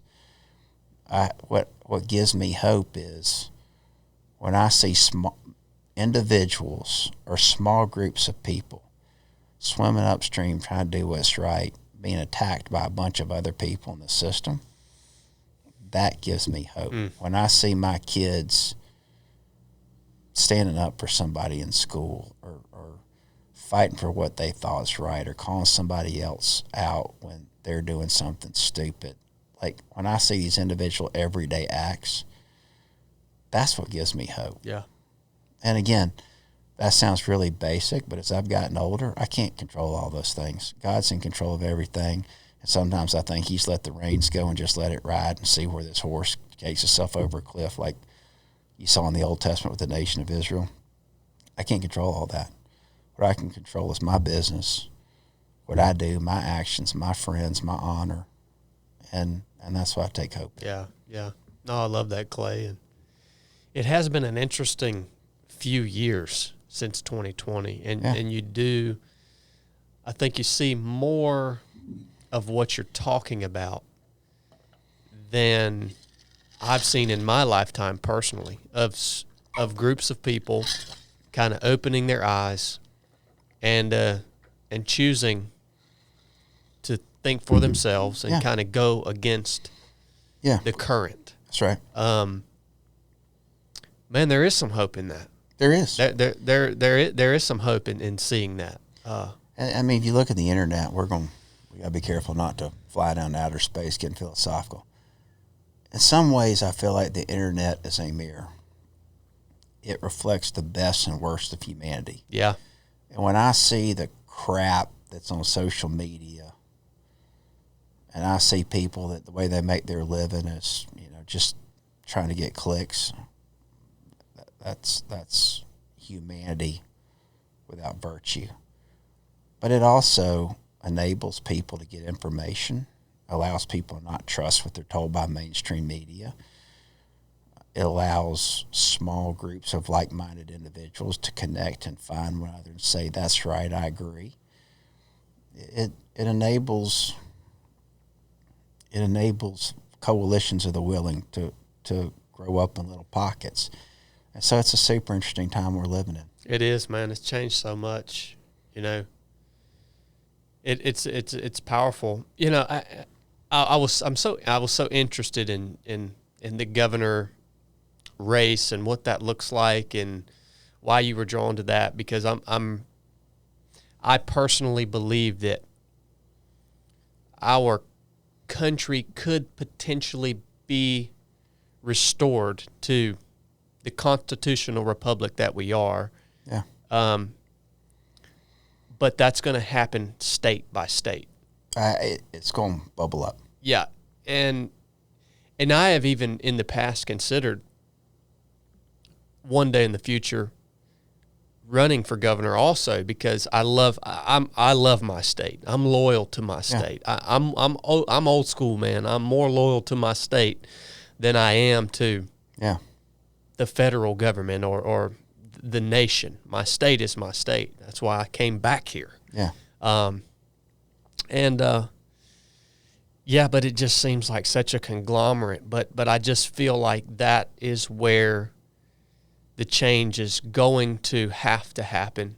Yeah. Is on first in the home, and then in the local. You gotta go inside out. Yeah, inside out. You go inside out. You're exactly right, man. You gotta go bottom up. It starts with an individual saying, "I'm gonna stand and fight right here. This is my ground." Yeah. And someone saying, "I'll stand by you."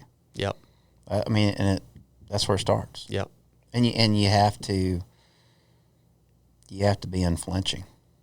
Yeah. You know, and it's hard. Yeah, it's really hard. It just seemed even after hearing your story and what you went through, it just, man, it seems so brutal to want to go and serve in that capacity in government, local or state or man, it seems brutal, man, and I just don't think it should be that way, man. But it is. But it is. It's brutal. Anyone that tells you it is that way, it will always be that way. And just look at King David. He was a man after God's own heart. But the longer he remained king, he was seduced by the trappings of power. He was betrayed, and there were coups by his own sons within his own family. I mean, all you got to do is look at old books. Yeah. And this stuff's been going on as long as humans been drawing breath. Yeah, because humans haven't changed. No. Yeah. And so for anybody to think they're going to change it, you're not going to change this. You can stand and fight on the ground that you're placed on for the time that you're told to stand your ground. But you're not going to change the war. The war is about good and evil. Yeah. The war is about power and society and money progressing. And in a lot of ways, that's good for society. We have technologies and increased lifespans and all these things we didn't have. But there's always going to be this constant fight between progress and between virtue. And I mean, if you go into politics, don't think you're going to change it. You're going to fight on the ground you're placed until you're relieved the best you can, and try to stay as true to yourself as you can. And you're not getting out without wounds and scars. I do not think you can be in politics and leave unaffected. You just can't, And I don't think you should do it unless you're called to do it. Yeah. That's sound wisdom, man. This is what it is. And I mean, the other thing is you can't need money. And I don't think that means that you can't be corrupted. I mean, I don't think they made a man yet that's incorruptible. If anybody tells you that, that's the one that's going to scare the shit out of me, because we all have sin in our hearts. But probably go in without $1 and never want one, or go in with a lot of it you made yourself. But don't go in there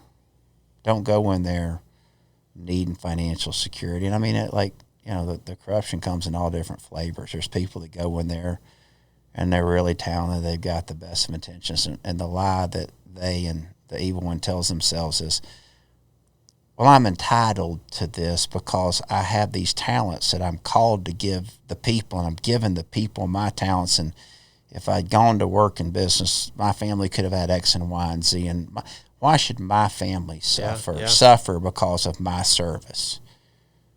And that's just a self-seduction thing. Like that's the narrative, I imagine. Yeah. Yeah. I mean, as I've gotten older, I want to see people in office that have a ton of money and made it themselves. Because they made it themselves, especially if they were an entrepreneur, and they probably had to fight the system. They're probably distrustful of big pools of power, and they probably had to fight bigger competitors. And so they probably understand that big competitors do anything in their power to kill little things. If they got a lot of money, then it's a little bit harder to corrupt them. It's not impossible. Mm-hmm. But, I mean, you know, they're just – so that as I've gotten older, that's what I want to see is I want to see basically these people that were in business that had to fight big entrenched competitors and figured out how to beat them, because you got to do that in politics to make a difference. And made enough money, maybe their corruption number's higher. Maybe it's beyond what they're presented with. And I want to see people don't care if they lose. They just want to do it for a little while and break some stuff and leave stage left just like they enter stage right. Now, that's not the only person I ought to serve, but that tends to be correlated to who makes a difference and makes it a little bit different for a while. Good stuff, Clay. I mean, I could pick your brain on this stuff for hours and hours, but I want to have some time to talk about what you're doing now. I've screwed it up every time we've taken a break. You sound pretty good. Just get from, just act like that microphone's your best friend. That's the best way to do it, man. But Clay, man, thank you so much for all the time that you're giving us here today. Like I said, it's just so interesting to hear this stuff from your perspective and somebody who's been in the midst of it. And it's very informative to me personally. Again, I could go on and on about this and the things that are happening. There's so much happening right now in the political arena. It's just insane, man. But I want to get into what you're doing now, and specifically your business, Bullet Vault. Yeah. Because I did some research on that, and it is a genius idea, and I really like the concept behind it. But you also own 2 gun companies. Yeah, is that correct? Yeah, we've got 3 businesses, and again, after I ran for office, I was in tech for 15 or 20 years. Found a lot of doors closed in my face after I ran for office that I thought were friends and allies, and was sort of surprised by that. Shows my naivete probably. So I was sitting there in 2000, and I don't remember if it was 18 or 19, but my brother-in-law, Lori's brother, is my best friend. And he had been, at the time was, the CEO of one of the great growth stories in the gun industry. Do you know Bagara Rifles? It's a great bolt. So he basically started that brand, okay? He took over, and I'll get all my facts and timeline a little bit wrong, but the story's basically right. They were selling barrels and muzzle loaders, and they were $10 or $15 million a year revenue business. And they were owned by a bunch of Spaniards. And he's like, well, if we start a bolt action brand, it's only going to help us sell more barrels. And I think it took him a long time to talk the Spanish overlords into it. And they eventually did it. And they grew that thing into $150, $160 million a year revenue business. And they were in the middle of that sort of run, having a lot of success. And so all of a sudden, we're at deer camp, fall of 18, 19, whatever it was after I ran for office. And he's like, what are you going to do for work? Which was probably code for you still going to be able to take care of my sister now that you basically got bounced on your ass from big tech. And I'm like, well, I want to start my own consulting business. And I said, I've been thinking about buying a manufacturing business in a small town if I could find one. I said, when I ran for office, I had time to think about what matters. And there's a lot of options for work, in these big Atlanta-sized cities, but you get in these small towns, there's not a lot of options. He says, well, what are you going to do? I'm like, I don't know what I'm going to do. I'm just telling you, I'm interested in that. And I said, I got a little bit of money left over, and I've had 2 or 3 people come to me and tell me they'd invest in something if I put my money in it and I put my passion in it. He kind of snaps his fingers and says, you ought to buy a gun business. He's like, you don't know shit about making guns or selling guns, but because of being a SEAL, you understand guns. And he's like, I see most every gun business is for sale because all these companies come to us saying, will you buy us? And because we're owned by these Europeans and they're, they like to build it internally, they say no everything that I see. He's like, well, just go to dinner with my bosses and ask them if they pass on an acquisition opportunity, if I could transparently, with their blessing, send the lead to you. So we did, and they said yes. And so there was a company out in Priest River, Idaho, making parts, accessories, and stuff like that for Glock pistols. It's called Lone Wolf. And he's like, well, there's this company, Lone Wolf, right now. You know, we sell them barrel blanks, and they make barrels and flute them and all this other stuff. And the owner's getting ready to retire. He wants to sell it to somebody. He came to us. We passed. So long story short, we get on an airplane, go out there, and it took like a year to put the deal together. We bought Lone Wolf. And I'm jumping all around because I got to come back to the bullet ball thing. So now I've got this consulting business, and we do some custom software development. Now on Lone Wolf, or we own Lone Wolf. There's a group of us. And so then I heard that Nate called me and goes, hey, you know, PWS is for sale. Or at least they're quietly entertaining offers. And I only owned one AR at the time.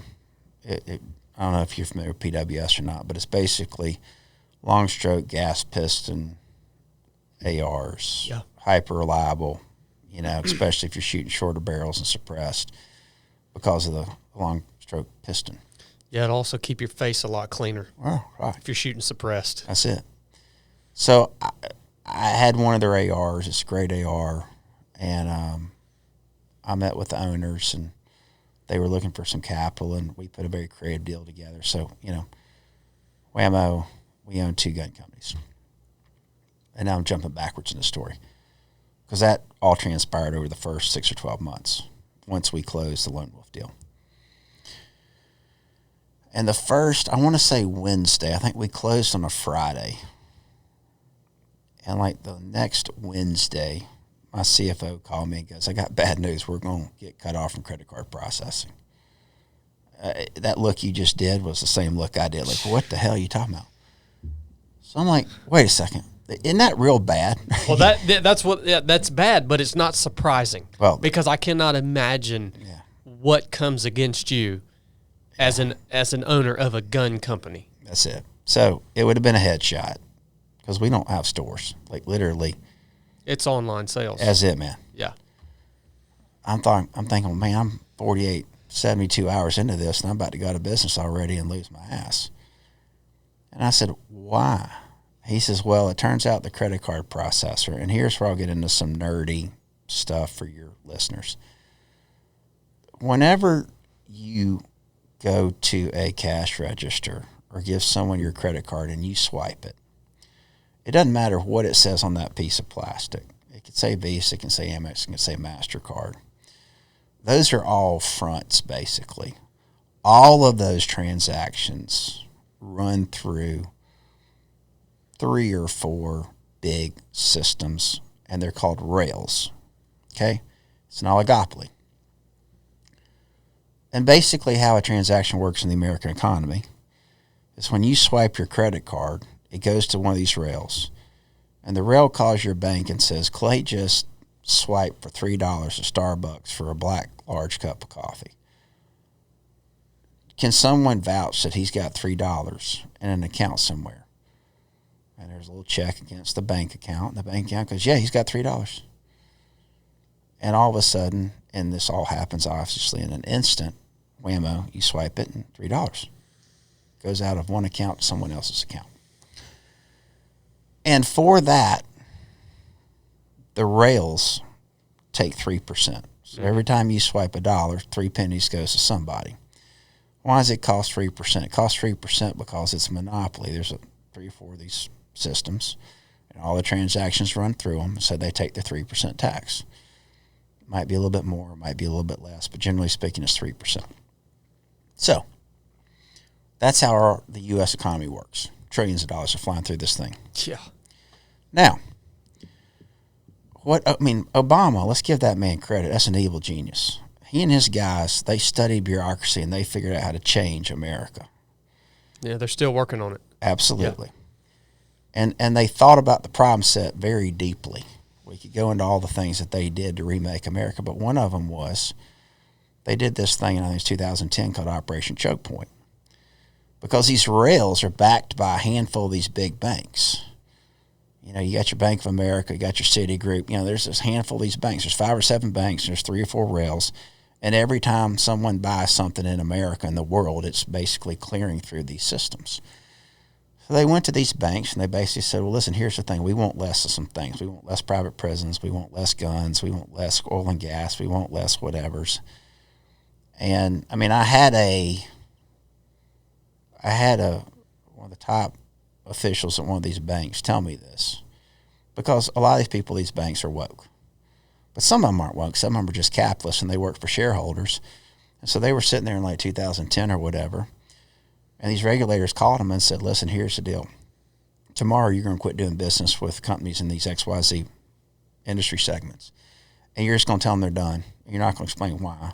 If you talk about it, we're going to send Army regulators tomorrow to open up your books. I mean, there's never been a big organization that didn't fail to cross a T or dot an I somewhere. And so what they did was what you know they're going to do. They said, okay, because like what else, right? They got job shareholders to answer to.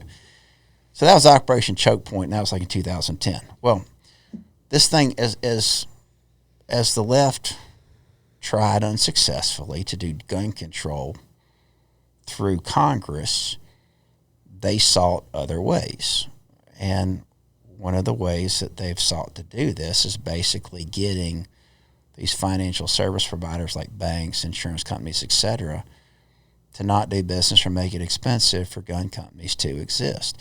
And it's not just gun companies. I mean, if you're a pot company, there's some pro-life companies, there's oil and gas companies, there's certain segments that for some reason have been voted not cool, and the banks won't bank them. And gun companies are the poster child for that, okay? Yeah. So anyway, but basically, like that's an important background to know. So basically, Bank of America was one of the banks that worked with the credit card processor, and they told this credit card processor, y'all shall not do any business with anybody that send these different SIC codes. And that was our company. So all of a sudden, whammo, we've got an existential risk to our business, and we're going to go out of business. And we threatened and begged for 2 more weeks and scrambled around, found some other credit card processor. I think we've been through 2 or 3 rounds of this now.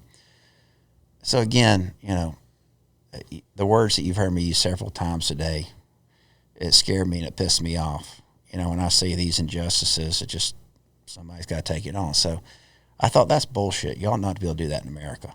And again, I'm not picking sides between pro-life or pot or guns or like without even getting into which of those things I like or don't like. Yeah. If you have a free economy and we say it's legal to do something, you ought to be able to do it and transact it. Yep. But what they're doing is they're trying to find ways to choke off what they don't want.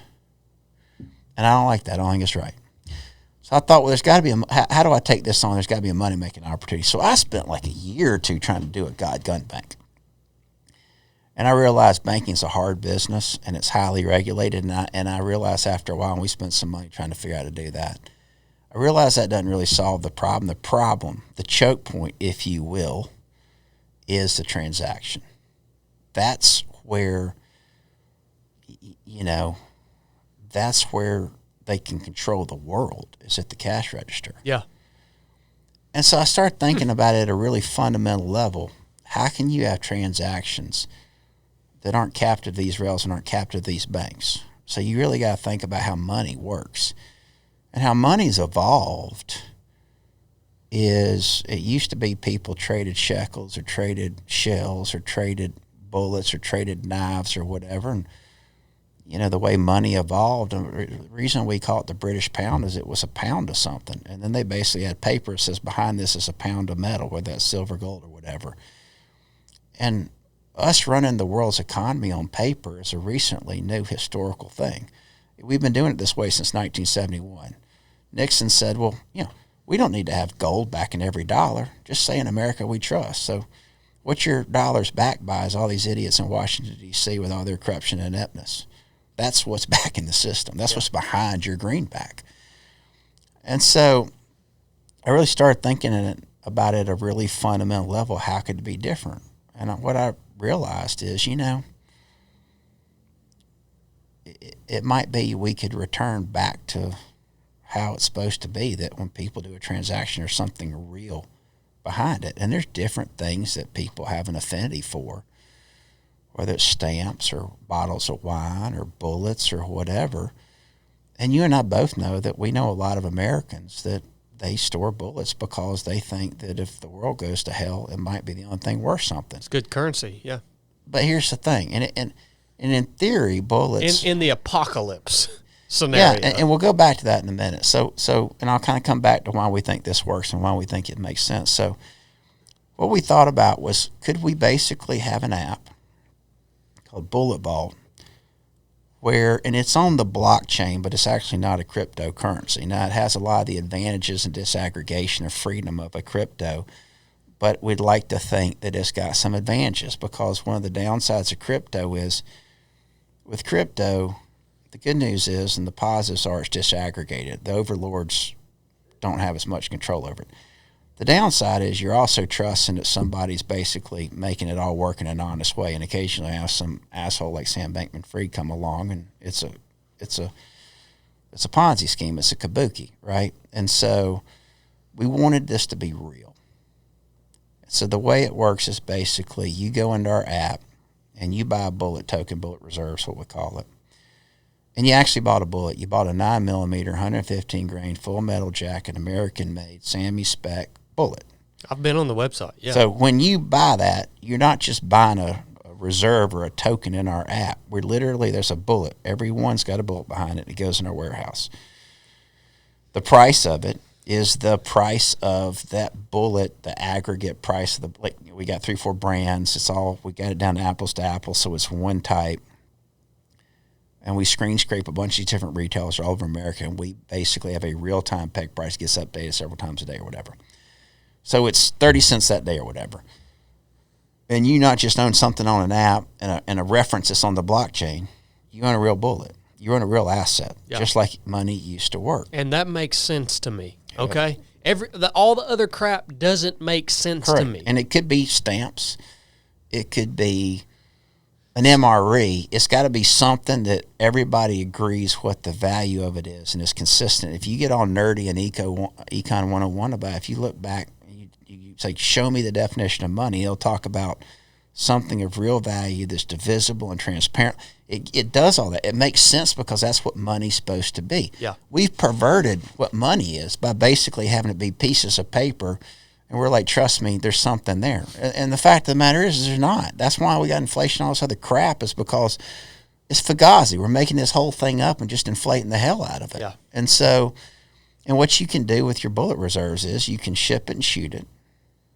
And there's some benefits to that. I'll come back to that. You can sell it back, and if you sell it back, you sell it back at the peg price that day. So if it goes up or down, you lose or you win. Or you can spend it. Like, you can basically do a Venmo type transfer. Like, if I want to buy your Remington 870 pump, instead of giving you $10 $100 bills or writing you $1,000 check, I can basically send you $1,000 worth of bullets. It went from my account to your account based on the peg price that day. And, you know, the advantage of this is it's based on a real asset, like you're saying. So intuitively, it makes sense. Another advantage is it has actually utility. You can, if you love bullets, if you want bullets, you can ship and shoot it.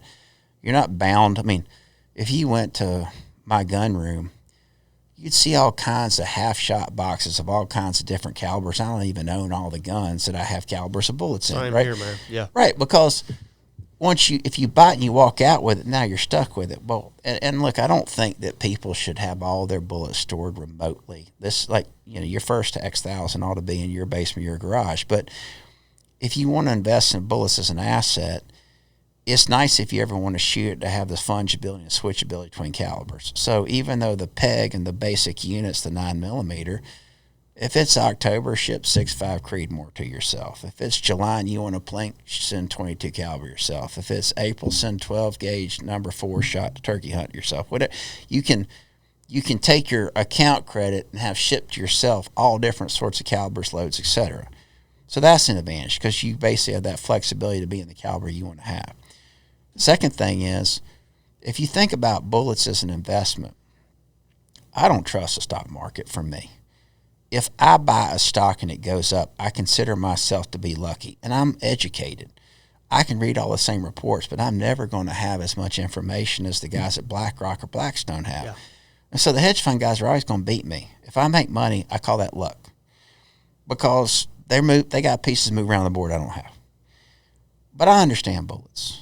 I can look at bullets, and I have seen if you think about the price of bullets historically, it moves in a sine wave pattern with a 2, 3, 4 year cycle or whatever. We've seen bullets be as cheap as, pick a number, I don't know, 20 cents a round. We saw it be 50-something cents in 2020, and that was a little tag on an empty shelf, and there wasn't even a bullet there. It'd have been 55 cents to buy something you couldn't even get. Oh, yeah. And so we've seen a range and a sinusoidal undulation wave. And so for someone like me, I can look at that asset and go, well, if I have patience, it's probably going to go up. It's probably going to go down. I know it's going to move within a pattern range. I just got to wait. I know it's never going to zero. And if these bad things that happen in the world, whether they be plagues or wars or inflation or ineptitude of politicians happen, bullets tend to hold their value or go up. That's a good investment for me, with one distinction.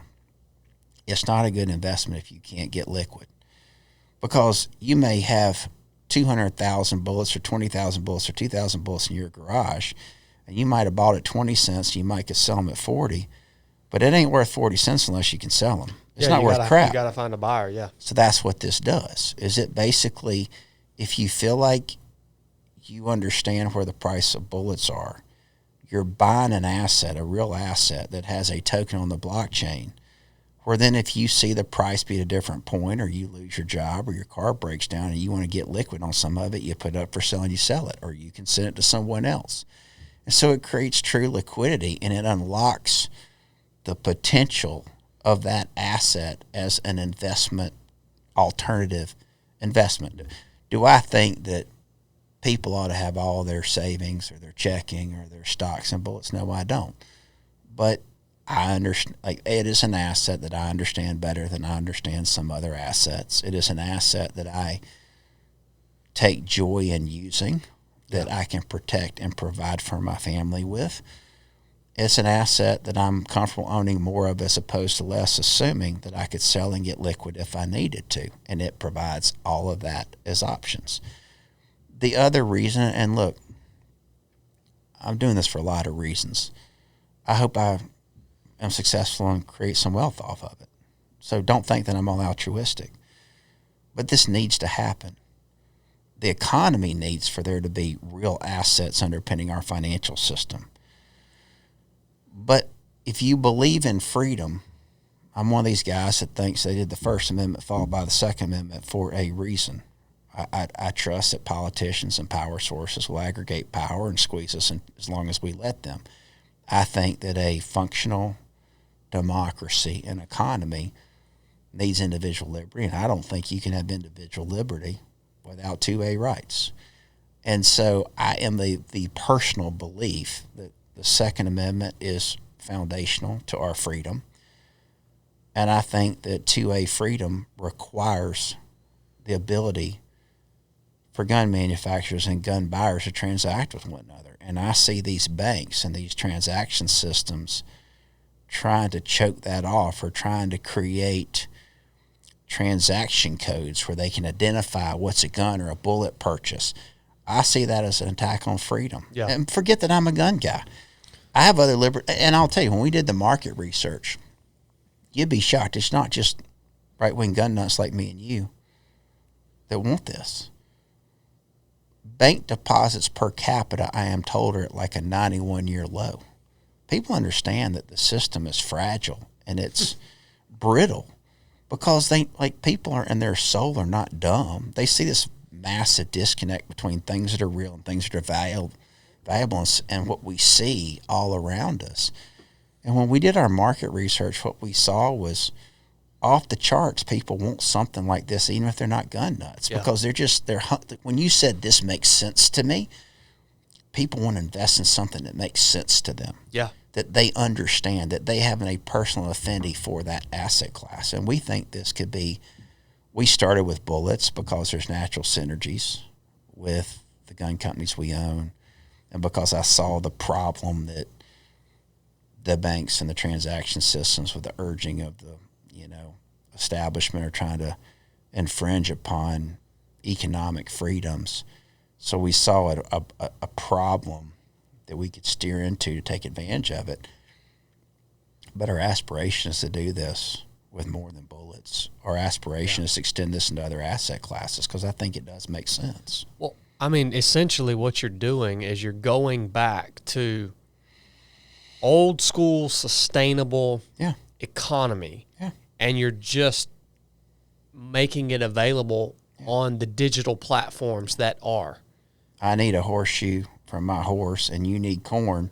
So I take your horseshoe, I put on my horse, I pull it in the fields, I make corn, I give you the corn, you give me because you're the blacksmith and I'm the farmer. Yep. This is what humans have done forever. And look, there's real advantages to the financial system we have, but anything can be perverted and taken to an extreme. And what we've done with fiat currency, it's bullshit. It's unnatural. It's not real. It's fugazi. I bought a truck last week. Yeah. And like it's to the point, Clay, where I'm almost astounded right now that I have this stack of paper, and I can, and you're going to give me that truck for this stack of paper, because I'm starting to realize how this stack of paper, it really is worthless. Yeah. It's absolutely it. And it's just our agreement. It's just because of our agreement that it has some sort of value that we're able to make this transaction. It all is based on trust. That's all it is, man. And we have a massive deficit of trust in our society. We don't trust our preachers. We don't trust our politicians. And we increasingly don't trust the greenbacks in our wallet. Yep. And there's a reason for that. And look, I have never, shocker to all your users, anybody that's listening that's a crypto guy, I've never bought a crypto anything in my life. I haven't either. And people, man, you would not believe the hateful comments that come down on YouTube because I really, if you want to say, come out against the idea of this cryptocurrency. See, I'm not against it, and I'm for it, even though what I'm doing is not a crypto. Let me tell you what I'm for. I think I understand why you're for it, but you can explain. I'm for individuals interacting together in a disaggregated way without the overlords and without the bureaucracy and without the establishment taking a cut and telling them what they can and can't do. I'm for that. I figured that's exactly what you would say. The part that I'm not for, though, is there's no tangible value behind. That's why we did this different. We did it and we did this, and I'll come back to that. All we did to make sure this stands the test of time. But if you think about, you were talking about your truck and the title for your truck.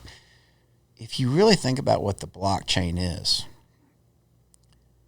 if I buy a piece of property from you or you buy a piece of property from me, we fill out a piece of paper, and we usually keep it at the courthouse in the county we live. And that courthouse got a piece of paper that says, Chad bought an acre from Clay. It all goes back to it's kept in a courthouse. There's a piece of paper called the deed, and there's a transaction record. That's really what happened there, and it all points to a piece of property that's located on planet Earth somewhere. All the blockchain, and all transactions are that way. Two people swap something, and there's a record of it. And for that swap, they exchange something we call currency. It's no longer backed by something real.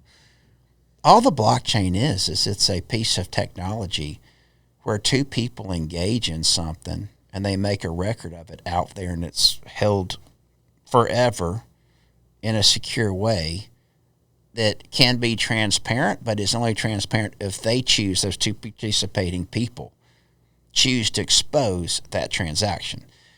And so, basically the way this works is if someone buys a bullet reserve, in addition to the record we have that you own it sitting in our software systems, there's a record sitting on a blockchain. There's a reference number. No one knows it's Chad Rite or Clay Tippins. It's a reference number. If that person chooses to expose that to the world, so be it. But it's basically the blockchain is just a point of reference. The thing of value is the asset, is the bullet. And in a way, it in a very simple, fundamental way, checks all the boxes of any financial transaction system. And what you're putting your trust in, and what you could see on the blockchain, is that there's actually a bullet. It's got a primer and brass and lead, and it's all new, and it's made in America, blah, blah, blah. It's a really fundamental, simple thing. The other thing that you kind of pointed to that we think is fundamentally different was we think this has a chance to be really big. We tried to build it so that it could be really big. We knew that not just because we're doing something that could be threatening to status quo and establishment, but it could be threatening from a political perspective. And I really encourage people, if you're a leftist, I don't really care. I still think bullet reserves, I know most leftists are so anti-gun they won't, but one day we'll have other assets that they probably won't hate.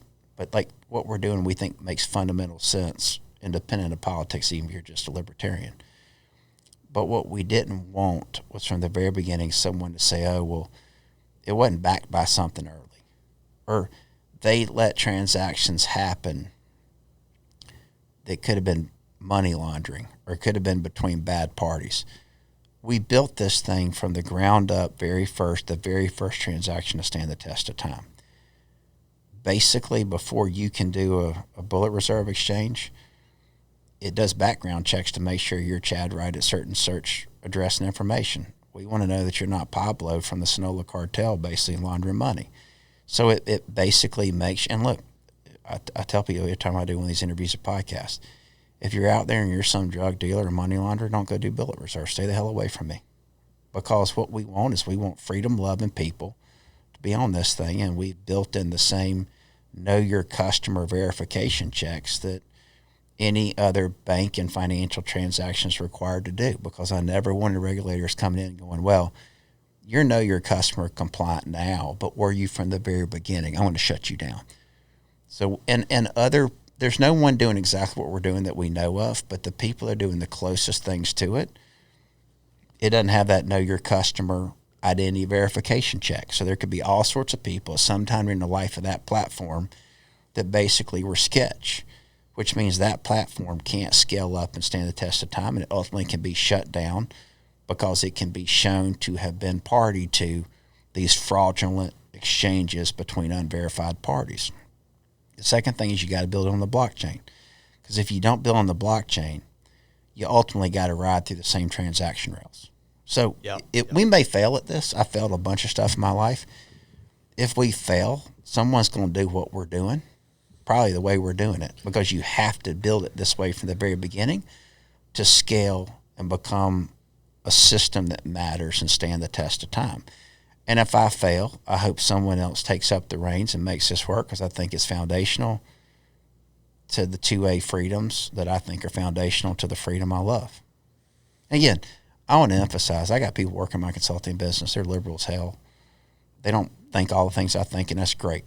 They're the type of people we can have a conversation about it. They're not closed-minded about it. Yeah, they're not militant. No, I don't like people that aren't afraid to have their views challenged. I like people that can have an honest, fact-based conversation. This is something we think makes sense because there's something real of value behind it, and it's all transparent. It just happens to be the asset that we chose to start with. Yeah. It's a great asset. It's a great asset to choose. I mean, it checks all the boxes. But there could be other things. You could have other consumer durable goods that stand the test of time, that are divisible, that have value, that fit this description as well. Yeah, I agree. I mean, you hear some very intelligent people who have mentioned in the last few years that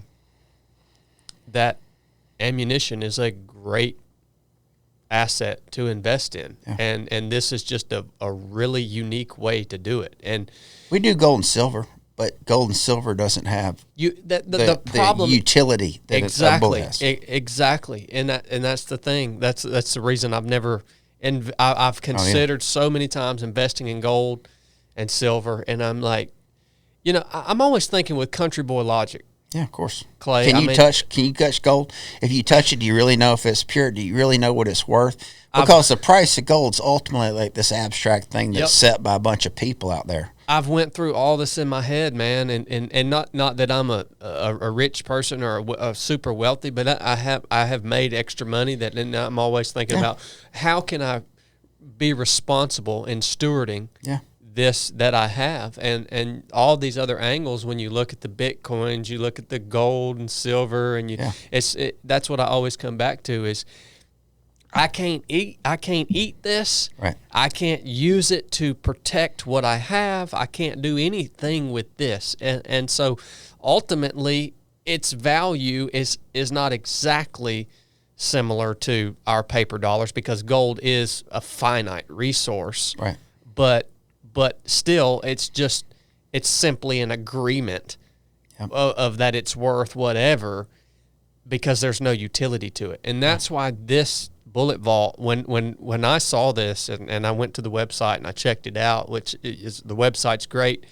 I think it's super self-explanatory. It's easy to navigate. And we're trying to do some things to make it even simpler and better because we've learned as we've gone along. But I'm glad to hear that it was because I immediately thought this makes sense to me, and it's one of the first things that I've seen in a long, long time that did make sense to me in terms of a way to invest money or invest these paper dollars that I have for something of actual value. Because I'm the same way as you, man. This stock market, to me, it's just a freaking joke, man. Like I'm not putting. Like you said, it's a gamble. I might as well go down here to the casino, you know. And so I just thought it was a genius. Dude, good on you for taking this on because that's a huge thing to stand up. I mean, that's huge. I couldn't write a line of code if you put a gun to my head. The blessing that I had was, and we got into it faster and cheaper than other people would have been able to, because I've got some unbelievable coders that are freedom lovers like us, and they're fearless. And these guys, they don't know what they can't do. It's one of their biggest blessings. And they'd never built anything like this, but when I asked them to do it, they're like, well, we'll try, we'll see. And they figured it out. And so because I've got the consulting business, I had some super talented coders that could build the platform. The gun industry is an incredible industry as far as reputation. It's insular. You know, if you're a jerk in the gun industry, it's one of the few places in our economy still that your reputation precedes you. Yeah. Your word is your brand. Your word is your bond. It's bigger than contracts. It's your reputation. So I was lucky because of my brother-in-law Nate and his incredible reputation. He's been in the industry for 25 years, and he's got a great reputation that people on the ammunition side were willing to trust us and do business with us. You know, Vista that owns, you know, all these brands you've heard of, they basically partnered with us. And they're not the only, we're doing some other brands as well. They'd have never given me the time of day. I'd just been some, you know, wise guy with a Stanford degree walking in talking about my neat whiz-bang idea. But the fact that, you know, I had friends and family that had built a reputation, sat with me and said, here's what we're trying to do. Here's why we think this makes sense. Here's why I think it's good for you and good for the industry. And then, you know, we had these warehouses because of the gun companies that, and that's something you didn't ask me some of the hard questions other people ask. Well, how do I know my bullets are? How do I know they're safe and all this other stuff? Yeah. I mean, that's on everyone's mind. But if you're interested in investing in this, I mean, I'm sure that's all laid out. Well, you can find that information. To get an FFL, to get a federal firearms license to sell guns, the ATF comes out and inspects your facility. And you have to have certain things. I mean, you know, to basically be in the gun business, you got to have a secure, like our warehouse is under lock and key. It's under surveillance. It's got fire. It's got, you know, climate control. It's got all these things. And we'd already made that sunk investment for the gun companies, and we're able to start there. We are expanding. If this becomes what we hope and pray and think it will, we'll have warehouses all over America. And, the next place we're going to have one is in Montana, because there's 3 or 4 states that don't have sales tax on ammunition. Yeah. Delaware, Montana. I can't remember where the other 2 or 3 are, but, Montana is a freedom state still. The key to this, Clay, is getting the word out about this, man. Yeah.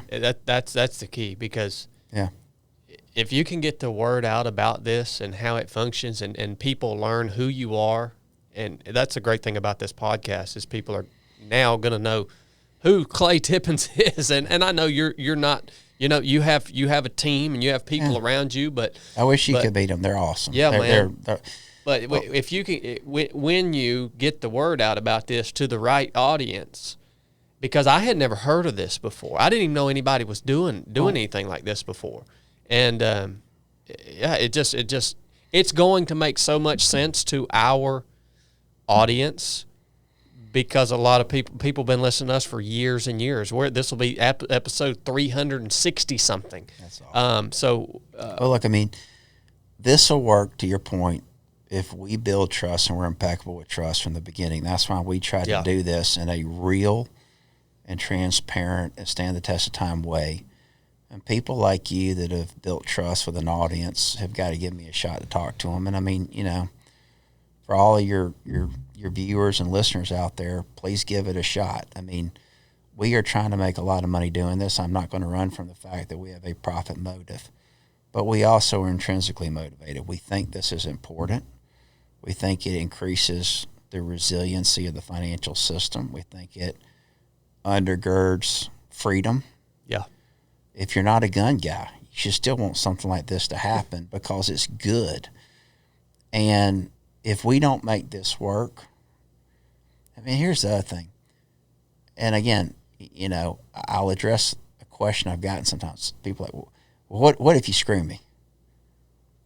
We put so much money in this technology and all this business. How am I going to steal 250 or 500,000 bullets, right? Back to the liquidity thing.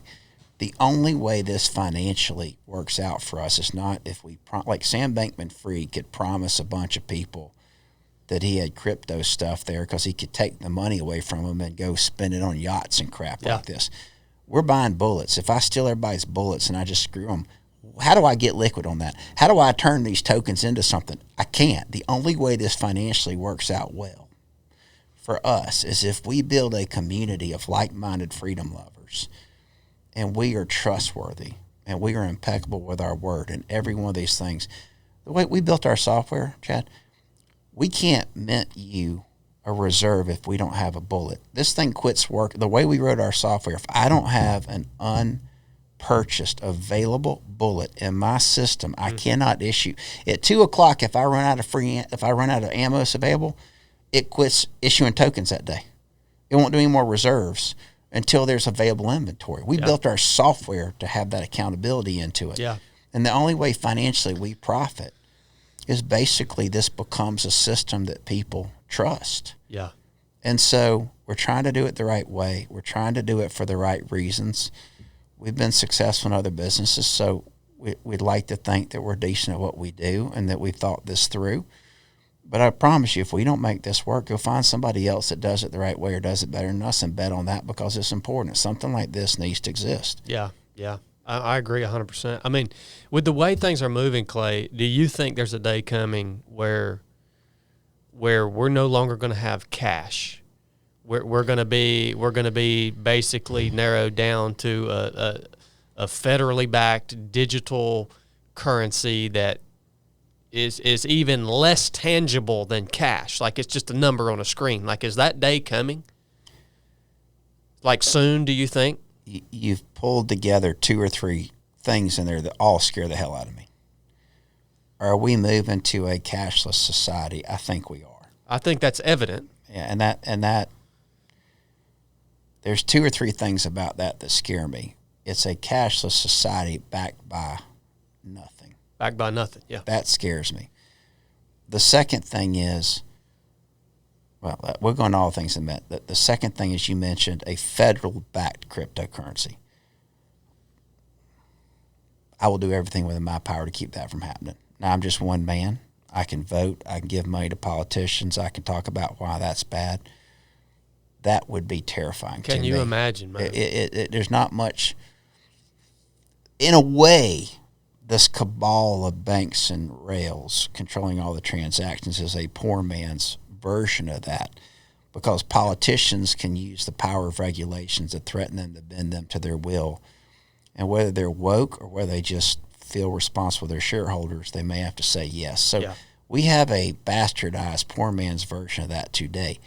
You put all that into a federal cryptocurrency where it's all running through the U.S. government with complete transaction control over everything that gets bought and sold. It's game over, man. It's a Death Star. Scares the hell out of me. And I mean, yeah, just you see me at a loss for words, and clearly I find words easy. It is hard for me to tell you how scary that would be. Yeah, and I worry about that all the time. I think that's one reason the SEC has come out so hard and so attacked so energetically the crypto industry, because they want one crypto. They want it to be some sort of global crypto dollar. And I mean, you know, we get into Revelation or not, but if you're just a humanist that doesn't believe in the Bible, the idea of one set of people controlling all transactions should still scare the shit out of you if you study human nature. Yeah. If you're someone that believes in the Bible, then you look at that and you go, it's end times. Like, no matter what philosophical school of thought you come from, that ought to scare everybody. Now, if you get back to a cashless society, there's all kinds of reasons that scares me. It scares me, among other reasons, because of cyber attacks and interference by other nations, and you know, this all presumes that when I hit power on my screen turns on and it connects to the internet. Yeah. Like, you know, so yeah, like our society has increasingly optimized itself. It's on this march towards making everything instant and convenient and just in time. And there's things about that make life really comfortable and convenient and efficient as long as it works. It works awesome until it doesn't. And it's extremely fragile. Yeah. Yeah, I mean, one of the scariest things that scary, I guess, in an abstract way, but when I went through Buds, it was the 90s. I mean, I remember the first time they gave me a GPS, it was, you know, about the size of your Bible over there. I mean, it's one of these big old things, and I think I had a pair of nods to play with. Like, you know, those cool toys were being used by Dev Group and CIA and CAG and all this other stuff, but, you know, it was just starting to filter down to your regular old Mark I Motto teams. And so I was still raised in the teams using a compass and doing pace counts. And, you know, if you're wearing a big backpack and you're walking uphill, it's, you know, a different set of steps and walking down. And so I remember when I went back in, I went through some, you know, high-speed, low-drag training and whatever it was, 2011 or 12. And we did an FTX where we were doing some urban stuff, and they piled us in a van. They dumped us out in the woods. And at first I was a little intimidated because I was training all these guys that just done 2 or 3, you know, combat operational deployments. And I thought, well, these guys are going to be so good at what they do, and am I going to be rusty because I've been out for 10 years? And we piled out of this van at like 1 o'clock in the morning in the middle of the woods, and like, what are we going to do? I mean, what do you mean, what are we going to do? They're like, we don't have nods and GPS. And I'm like, so? Yeah. I mean, you got your night vision, and you got a compass, and we got a map. They're like, well, I mean, we had like a 30-minute course on that once, but that's a long time ago. Yeah. Like, where are my nods and where are my GPS? And I realized even team guys, these mighty warriors, become so dependent upon their technology. And if you sort of make that a society comment, we all depend on these screens. What happens if the screens don't work? I mean, society come crashing down in about 5 seconds. Yeah, literally an instant. Yeah. Yeah, and I mean, like, I don't know when this podcast will air, but it was about a week ago that CrowdStrike, the software that's in, you know, 40-50% of all these software systems, it pooped the bed, and, you all of a sudden, nobody can get home. I mean, everybody's stuck in airports all over America. I mean, Yeah. we get kicked in the groin one good time, and the financial system, it won't function. Yeah. And that's anybody that's not worried about that's not paying attention. Yeah. Yeah. The more we have moved toward convenience and the more fragile we have become. Yeah. Yeah. Yeah. And I mean, people just bet that it's going to work because they want for it to work. Mm-hmm. And I used to think everything was going to work. And I used to think most people are good. And I used to think that most organizations play fair and want to see the right thing for their workers and their customers. And I left those beliefs along the roadside a way back. Yeah. That's unfortunately, the older I get, the more stuff doesn't work when it's supposed to, and the more people let you down. Sound wisdom, brother. Well, Clay, where can people find you and follow you, man? www.bulletvault.com. Yep. Please go there, try it. Like I said, if you're a gun nut, you ought to do it because you should want your 2A industry to exist. And as long as you're dependent on a swipe of a credit card, I'm not trying to do fear mongering. We all have an Achilles heel. But if you're just a libertarian person, you want real stuff, you should try it out. And if it's not a good experience, tell us what we can make better about that, what we can make better about our product. We want it to be great, we'll change it. You can decide for yourself after listening today if we're trustworthy people, but it's www.bulletvault.com. And please try it out. Like I said, please give us a shot. Please let us know what we can do better about it. And that's what we got going on. Good stuff, man. Good stuff. Yeah, and I'll attach that in the description of this episode that you're listening to, both on audio and on YouTube, so you guys can go and check it out like I did. I really hope the word gets out on this on a bigger scale because it does make so much sense to me. And now getting to know the man behind it gives me even that much more confidence in it. From the moment I met you, I could tell right off you're a squared away dude. And on my best days, I try to be. Yeah. I mean, look, I'm glad that we got to talk. One, I enjoyed talking with you. We have a lot of things in our background that cause us to share experiences and share perspectives. But, if we just talked about Bullet Vault, people should wonder why we're doing this and what our intrinsic motivations are. So I'm glad I got a chance to talk about some of these things, and, your listeners can make a decision for themselves on how we're wired, what our motives are. And I could tell you, if you were to meet the folks on my team, they're better people than I am. They're in it for the same reasons. That they want to build something that's real, that has intrinsic value, and that makes a difference. So, anyway, I'm blessed. I'm really blessed to be. Like any leader, you can judge me by the caliber and talent of people that work with me. Yeah. I'm just so blessed. That's one of the most fun things about being an entrepreneur is I get to serve these good people, and I get to support them and enable them every day, and they're just awesome. It's a blessing. And I hope this relationship that started here today continues, man, and we can continue to be mutually supporting elements moving forward. We didn't even get into deer season, man. That's any of that stuff, that's growing the thing, stuff. Man. There's so much that could be covered, man. We'll have another conversation. Yeah, we'll come back and we'll talk about that. Like one of the things I want to talk about, if you get me back, is and again, I'll give you the preamble. One of the we got a lot of neat things going on at both gun companies, but we just recently launched a rifle called the UXR at PWS.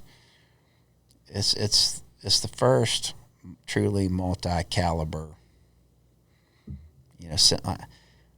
assault rifle, MSR, whatever word you want to use. Different people use different things, but it's basically a semi-automatic rifle, and shoots multiple calibers. And I spent a little time in Ukraine in 2022, and I came back and I realized there's 50, 75 countries that were located on the periphery of Russia and China that need to shoot Kalashnikov stuff, but they want to shoot NATO stuff. And I came back and I said, guys, if we could make something that shot both, we wouldn't be able to make enough of them. And I thought that American consumers would like it as well. And it turns out our lead engineer had basically been having the same idea in his head for years. He's a lot smarter than me. So it took us a long time, a lot of money, but we launched this thing. And, it's somebody with an Allen wrench in 60 seconds can change calibers, and you can move from 7.62 by 39 to 308 to 5.56 to 300 blackout to 8.6 blackout, etc. No kidding. And we're so excited about it. It shoots sub-wind MOA. So I'd love to come back some other time and talk about, some of these guns, and I'd love to talk about hunting and. Yeah, we skipped over a ton of stuff, man. And I'm really hoping, and I'm sure our viewers are hoping, you send me out some of those toys that I can get out on the range and kind of show them off a little bit. So why don't we do this? So we've got a farm. It's about an hour south of Atlanta. So I road trip this time. I came an hour north of Atlanta to see you.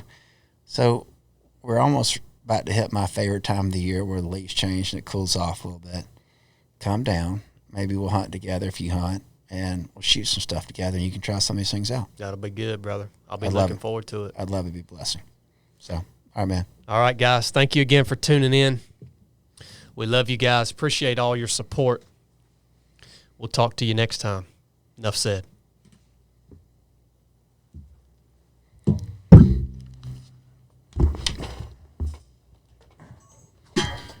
All right.